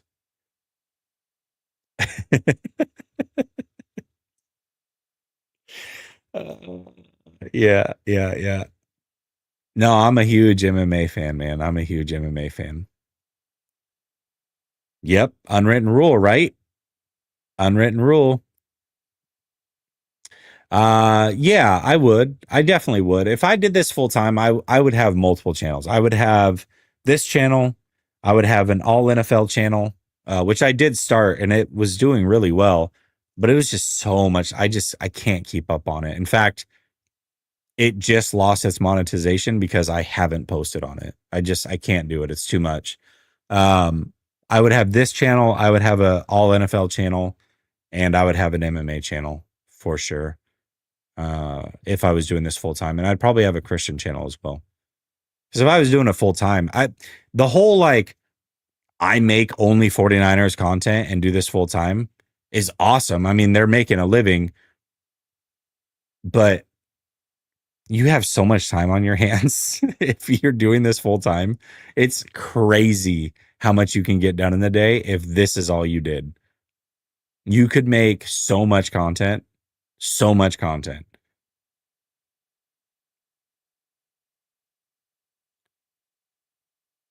I usually tune in to watch you guys cry when the Seahawks win, but I've become a fan of the channel. No, PGZ, I appreciate you. And I also know that you're a Brandon supporter. Brandon's awesome, by the way. NFC West, you're always at the round table over there. I appreciate you. And I appreciate that you support the channel, man. I really do. I appreciate it.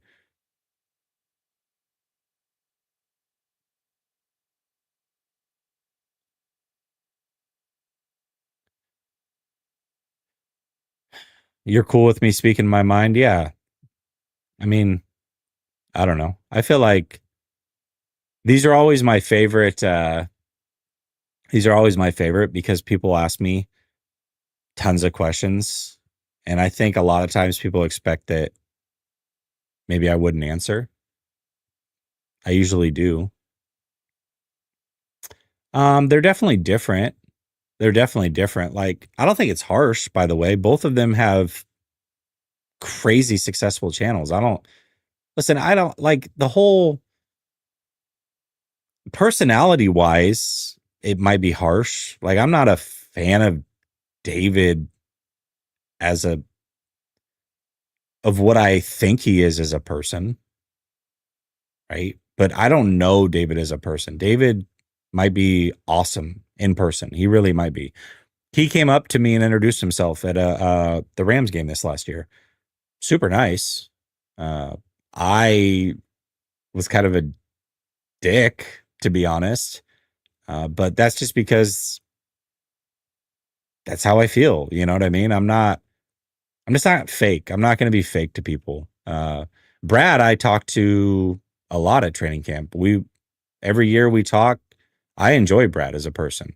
Um, and shout out to Brad as well. I mean, he's going through some personal stuff right now, man. Real personal stuff that even if I hated him, I wouldn't wish any what he's going through right now. I went through 7 years ago, and it was awful, man. Absolutely awful. So prayers to him and his family.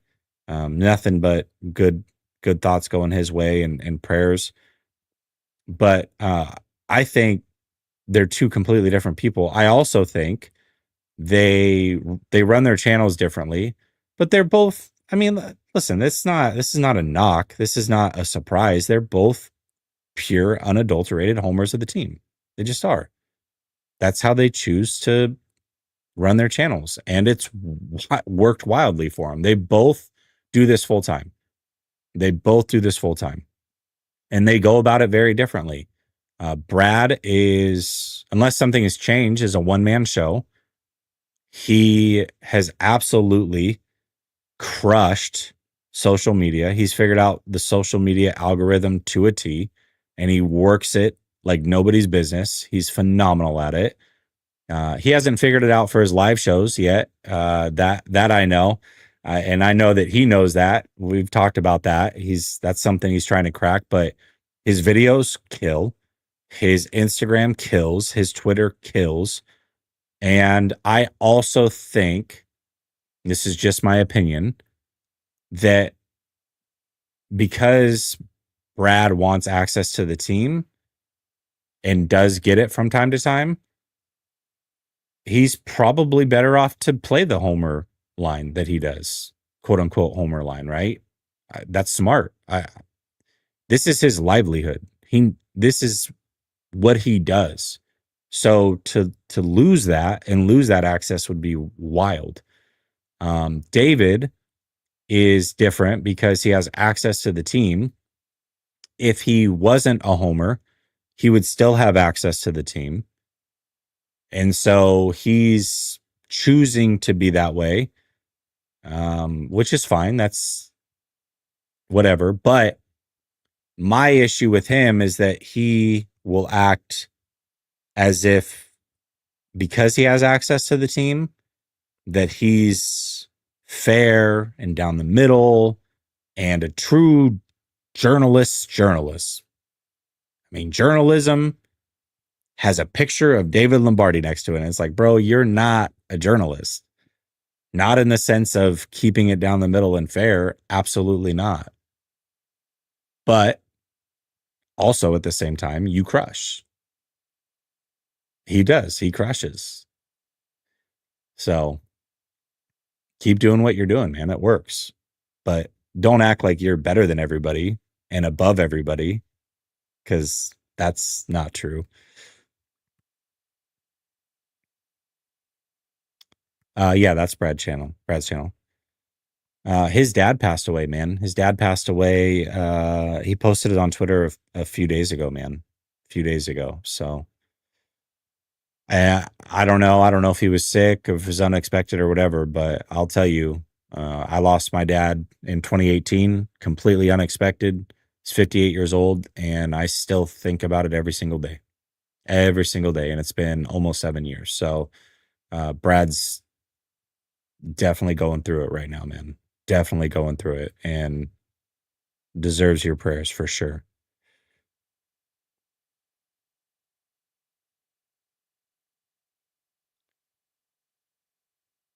Uh, you and coach work well together. You're a glass half full guy. I think it's opposite. It's opposite. I think it's opposite. But yeah, we do work well together. I think Sunil and I work well together as well. I also, it depends on the topic, because there are topics where I'm glass half full and vice versa. So I do think it is topic based.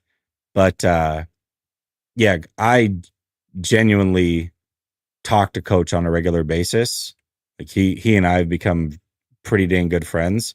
So I think that just shows through when we stream. It's so easy to do content with him because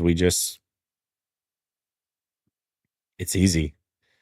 And we get in some knockdown, drag out arguments on on camera. But that's how we talk. That we do that over the phone all the time.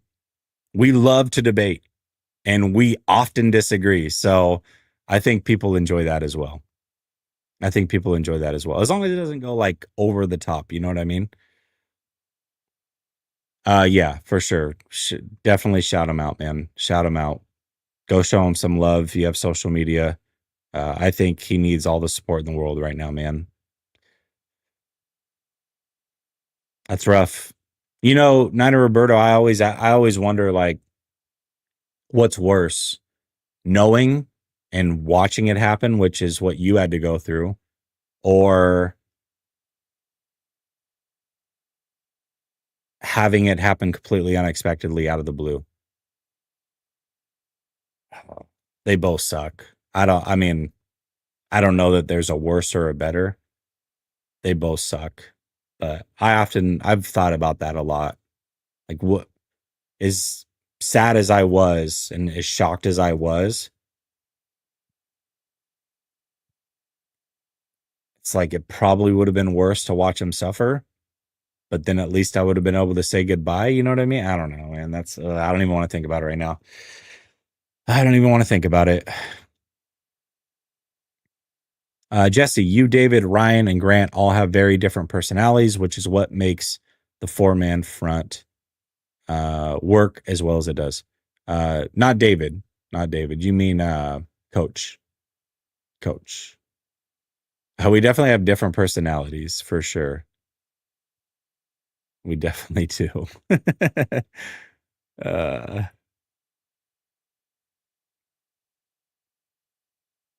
yeah, there's no, yeah. Coach's love for the second round pick. He's starting to come around though. He is coming around. It's so funny because we went at it on day 3 of the draft. That was a lot of fun. But we earlier that morning, that same conversation came up and we were at it on the phone. And then it just continued on stream because we had so long in between picks on day 3. So once we had that break and the Alfred Collins conversation came up, oh man, that was peak. That was peak disagreement right there, I think. His impressions are great. They're hilarious. I like Alfred too.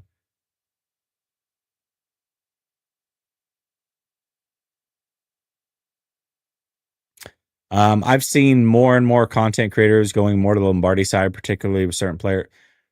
Daza, this is the argument I've made though, and it's so funny because people on social media disagree with me, and I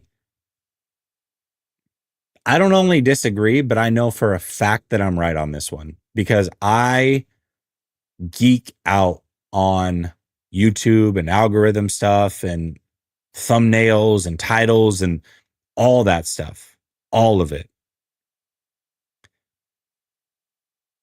Negativity in a vacuum definitely sells more than positivity. That is unequivocally true. However, if you are covering one team, that is it. Positivity 100% sells more than negativity. 100%. If I was covering the whole NFL and my channel leaned negative, I would get way more viewership because you're talking individual spurts periodically, bad about teams. That gets you the spike of the fans that are pissed off, and then they're gone because you're making content about another team. So negativity wins in that scenario.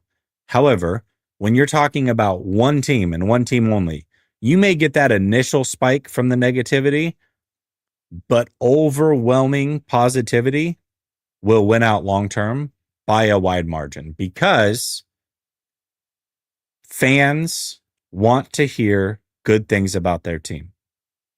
They do. And if they perceive you as negative, they will tune you out at a high clip, a very high clip. So when people are like, oh, you're just being negative for clickbait or you're just negative for the views. No, I'm negative because that's my opinion. If I wanted the views and the clickbait, I would be positive because I know that that sells. And I know that because I've tested this and it 100% sells more. So there have been times where I have posted videos purposefully with a take that was positive versus purposefully with a take that was negative, and positive always won. So it was like I would take one argument and I would take the positive side and post that video, and then I would take the negative side and post that video. And positive overwhelmingly wins every time in that scenario, every single time. So, and it's because it's one team. Again, if it was the NFL, negativity would sell, but one team, positivity is the easy route. It is.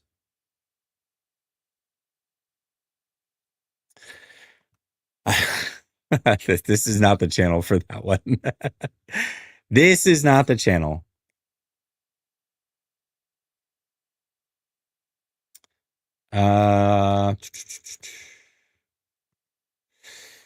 Grant is one of those people I watch because I love to hate him. He's endearing and obnoxious at the same time. Yeah, I think, first of all, Grant has access to the team. That's number one. That's always an advantage. But Grant crushes because of his personality, not because of his takes. If Grant had no personality and had his same takes, he would be floundering. But he's hilarious.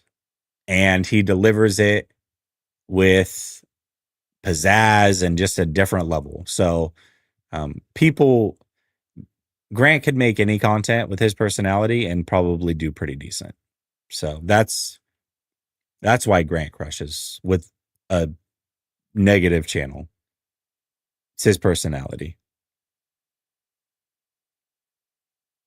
And he doesn't take himself seriously at all. That's the other thing.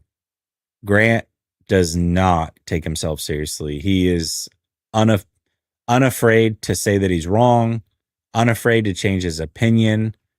And I think that's it, that people love that, and they should. He has like no ego when it comes to any of that stuff.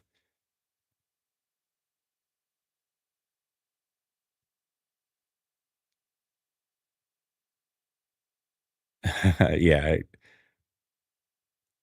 Mm. Would I have more subscribers than Grant if I said no? No, no way. No, because two reasons. One, again, he has access to the team, and I don't. Anytime you have access to the team, that's you're starting. Your ceiling is higher than someone that doesn't. It's like if we're comparing prospects, the guy who has access to the team is the raw, maybe the raw talent guy, but he's uber athletic. And then like I've got to win with whatever, I'm the first guy in, last guy out type player. You know what I mean? So like I've got to win with my mind. I don't know, however you want to spin it. But my ceiling is not near as high. And then Grant has an awesome personality for YouTube. I just think his personality fits perfect with a YouTube audience. Um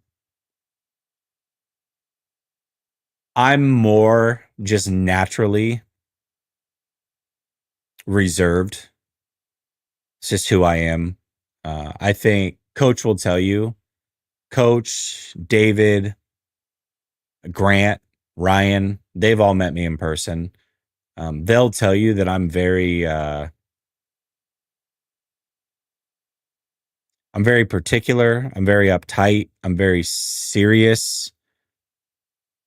I have fun. I joke a lot. Don't get me wrong. If you get to know me, I don't stop joking around with you, taking little jabs or whatever. But I'm very serious when it comes to business and something that I perceive as something that I take seriously. And for fandom, or I would say not necessarily fandom, but just like athletics, I take very seriously. When I played, I took them very seriously. When I coached my son's team, I take it very seriously. When I do this, I take it very seriously. It doesn't mean I can't joke or have fun or whatever, but more often than not, I'm going to lean towards serious. You've heard me on this channel. I'll do a show with Coach and I'll be like, Coach, don't cuss. You're on my platform too. Right. Because I take it seriously. And for me, that's not something that I do with regularity. So I don't want somebody else coming here and doing it with regularity. Um, so that's just the way that I am.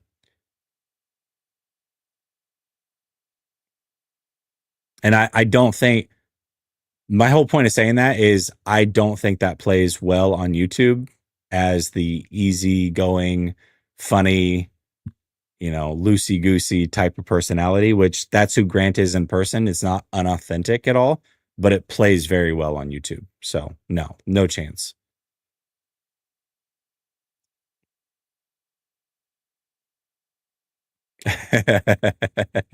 Yeah. He's made that when I've been in town. It's good spaghetti. It's no joke. For sure. For sure.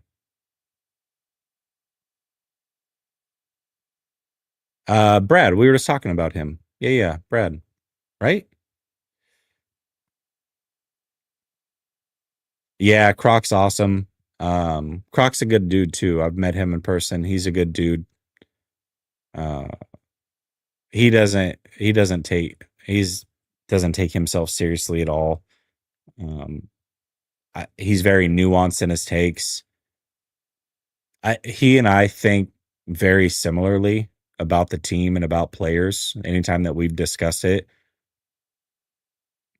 I think I don't think I know he has an NFL background, obviously, even if it was just practice squad or whatever. And so that automatically is going to get you more cachet, and it should. But as far as how we think about the game, we may talk differently about it, but how we value certain players or view certain players, it's very, very much the same. We both look at Brock Purdy the exact same way. I'm more blunt about it, but He looks at Brock exactly like I do. Exactly like I do.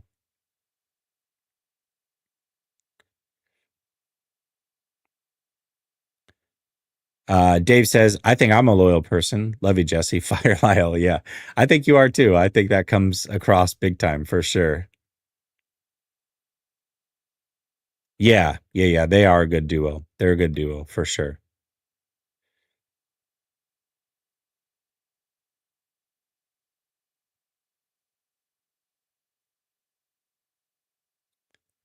Yeah, I don't know. I've never seen, well, I mean, what's bad? Compared to me, he crushes. I'm awful at golf. So there's levels of bad.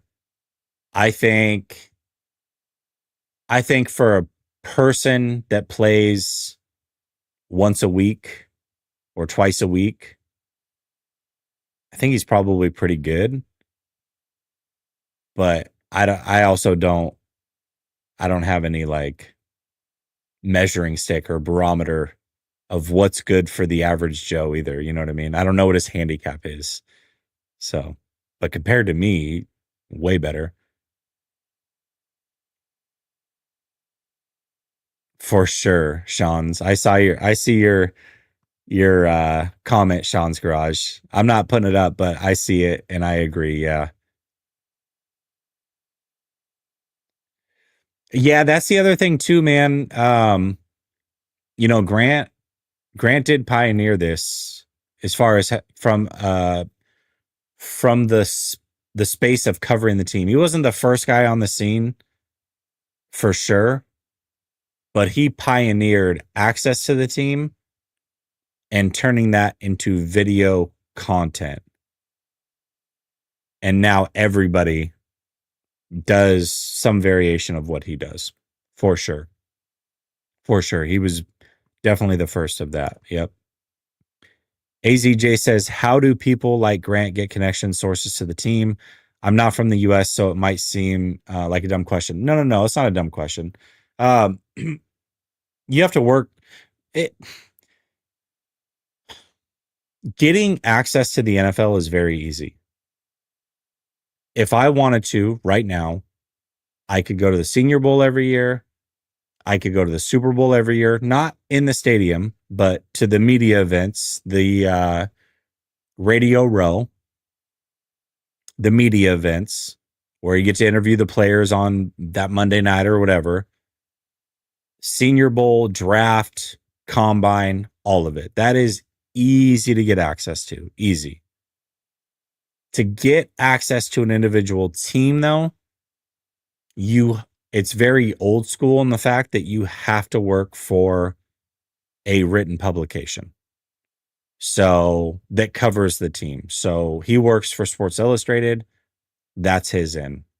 When he first started, he worked for a much small, I forget what the publication was, but it had access to the team. And so basically, the way it works is the team gives credentials to publications, and then the publications give that to their writers that cover the team for them. Right. So if you work for a publication that is given credentials by the team, then you have that access. So Grant worked for a publication, had access to the team. They give him access, he has it. So same thing with all these guys, all these journalists. They work for publications that have access to the team. If Grant stopped working for SI tomorrow, he would lose his credentials unless the team is fine. They've had him around for 10 years and they're like, hey, here you go. We'll give you one. But most likely he would lose his credential, right? So it's not because of the YouTube channel. It's because he is a journalist. He writes for a publication. So for a team, it's which is weird. You would think the NFL would be harder to get credentials for, but it's not. It's way easier. Way easier.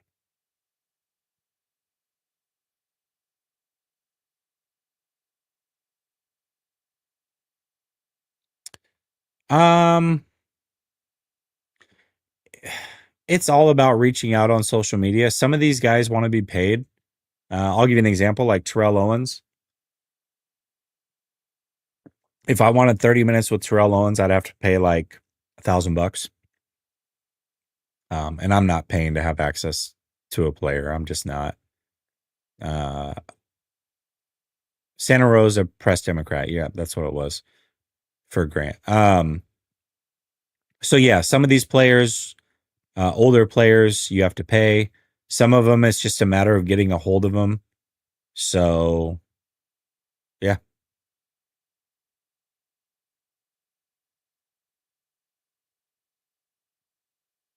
Oh, did you really? Did you play at the same time as him or just happen to be at the same junior college?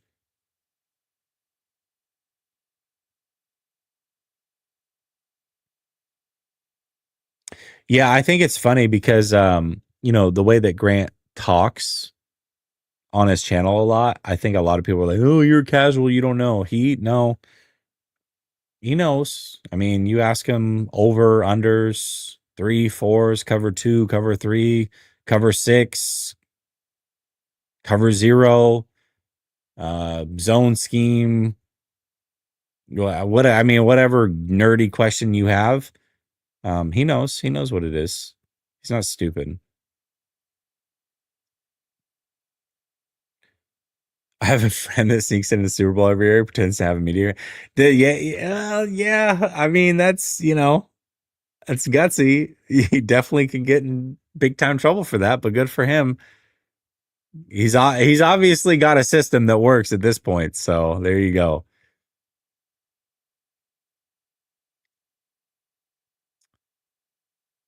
If you have media credentials with the team and that team goes to the Super Bowl, yes. Yeah. You get to watch the Super Bowl live. Yep. You sure do.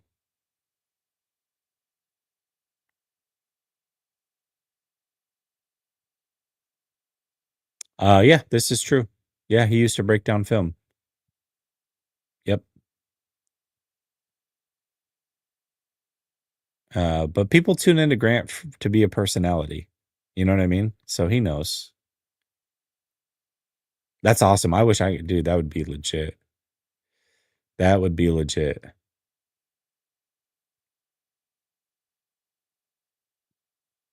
Yo, what's up, Jaybird? Oh, I don't know. That's a question for him. That's a good question though. You should ask him. It's a good question. You should ask him. I the way I understand his story though, Super Bowl 54 was way bigger for him. I mean, he's told the story multiple times. I'm pretty sure his career was like on its last thread, and Super Bowl 54 is what saved it. So probably 54. Yeah, dude. Yeah. What's up, man? Yep, still live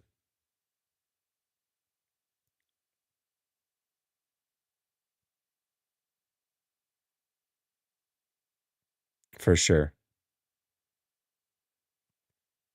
Yeah, man. I mean, I would say anybody that makes I'm not going to tell you what he makes. I almost did.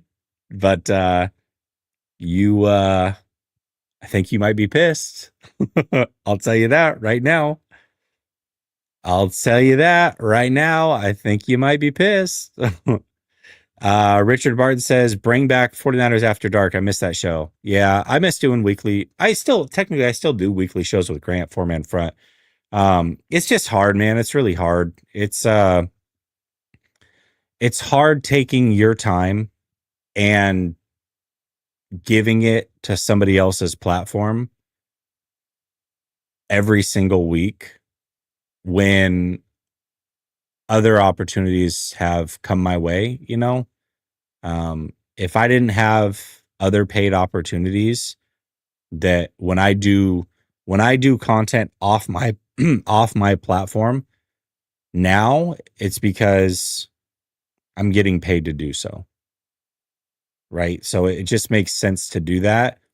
But then that leaves only so much room to make content on my channel or to make content in general in a week. Remember, I don't do this full time. So if I have a 10 show capacity, let's say, but I've got to make 4 shows a week that are paid to be done elsewhere, then that means I've only got 6 more shows capacity left in me for the week.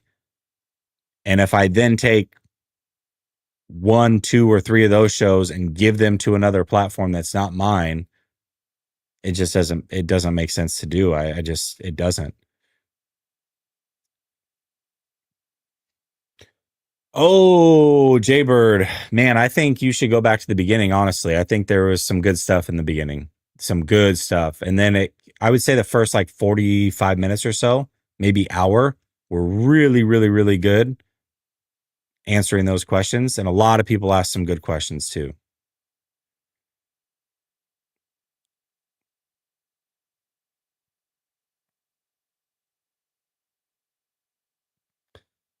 Yeah, it's a gamble.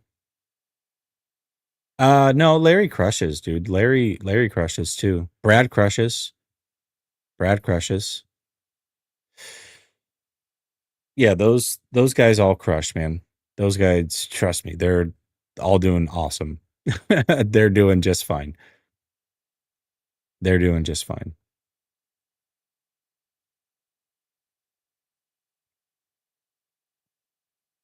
Dave says, shout out to y'all and check out my stuff. Cubs on point. Go check out Dave for sure. He's making the YouTube game work. That evergreen content, building stuff is always a good way to go. Ooh, how will AI impact football? This is good. This is good. Man.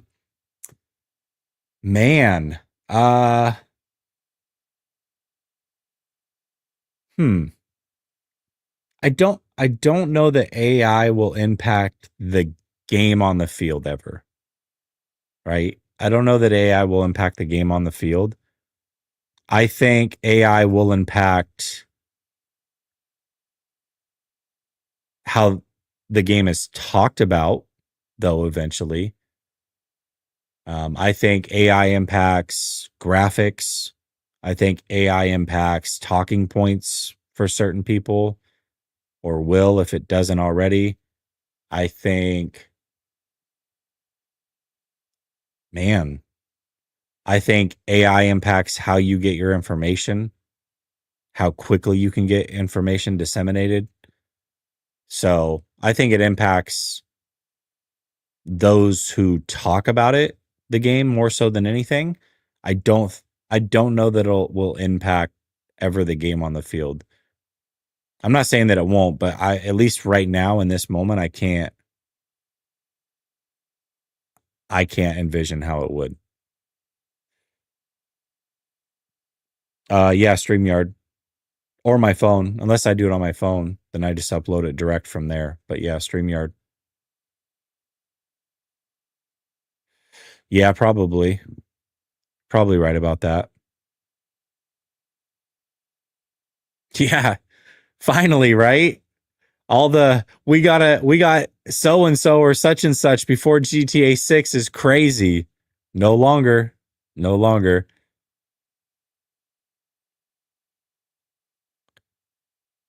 Yeah, maybe. I there's also a lot of, it's kind of crazy because for as good as modern medicine is and for as good as some of these trainers are, I think there's a lot of bad training out there for athletes still. Way too much. Way too much. There's so many things injury wise that could be prevented if the cleats were better. If certain trainers were utilized or their methods were utilized. There's so much that could prevent injury. So much. Yeah, I don't know. I think AI is scary. I think I don't know. What's scary, right? I guess I think it can be scary if you let it kind of overwhelm your thought process. I think it's scary from a standpoint of, okay, you think of robots and I Robot, that movie, how scary is that, right? But I think AI can be extremely useful if you're not afraid of it.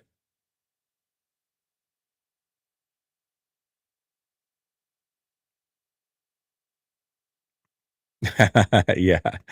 I don't think that'll ever happen. Spidey G says, is home field advantage overrated? For example, the Eagles play the Commanders in the NFC Championship game in Washington, D.C. Do they still win? Or if the 49ers played the Lions in the NFC Championship game in Detroit in 2023? I don't think it's overrated. I think a clear better team usually won't lose because of home field advantage or lack of home field advantage. But I think when you have two even teams, I think it does play a part. I think if that game was played in Detroit, the 49ers probably don't win that game. I think those two teams were so close that those fans in Detroit would have played a difference in that game. I do. I believe that. I think the Eagles were just so much better than Washington. That game wouldn't have mattered. I think the 49ers and Packers 2019, if the 49ers played the Packers in Green Bay, if they played them on Mars, that game wouldn't have mattered. They would have spanked them no matter what. So, but when two teams are even, I definitely think it matters. Yeah.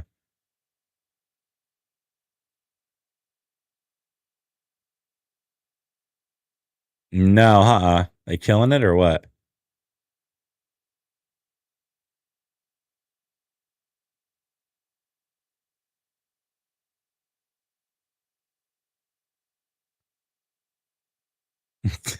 Kyle coaches like AI. Oh man.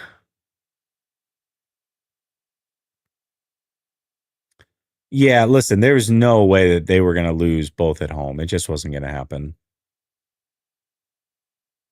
It just wasn't going to happen.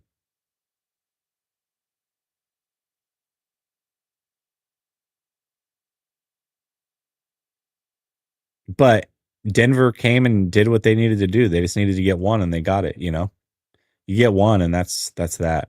What I do like about basketball though is the better team wins. Like the better team wins 7-game series. So they just do. Football, much like college basketball, is like better team doesn't always win. There are times where the better team does not win.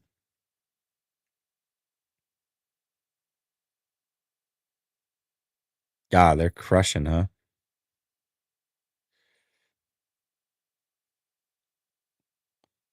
I think it was the Niners at the Bills game when the Niners chose the wrong cleats.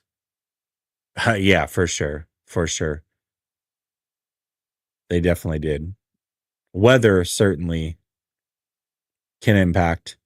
But I'm saying, like, just in general, like injury wise, cleats are awful, awful design for keeping people healthy, knees, legs, ankles, everything. Everything.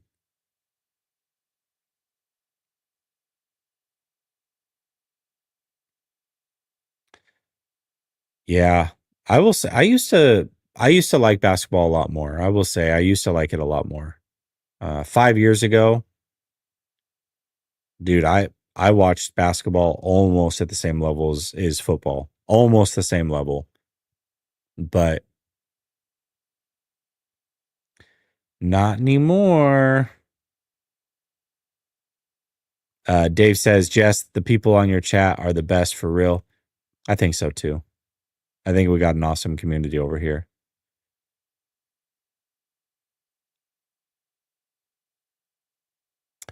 Turf for sure. Yeah, turf is bad. Cleats are, I think cleats are just as bad though. I really do. I really do. You're shoving wide feet into tight toe boxes.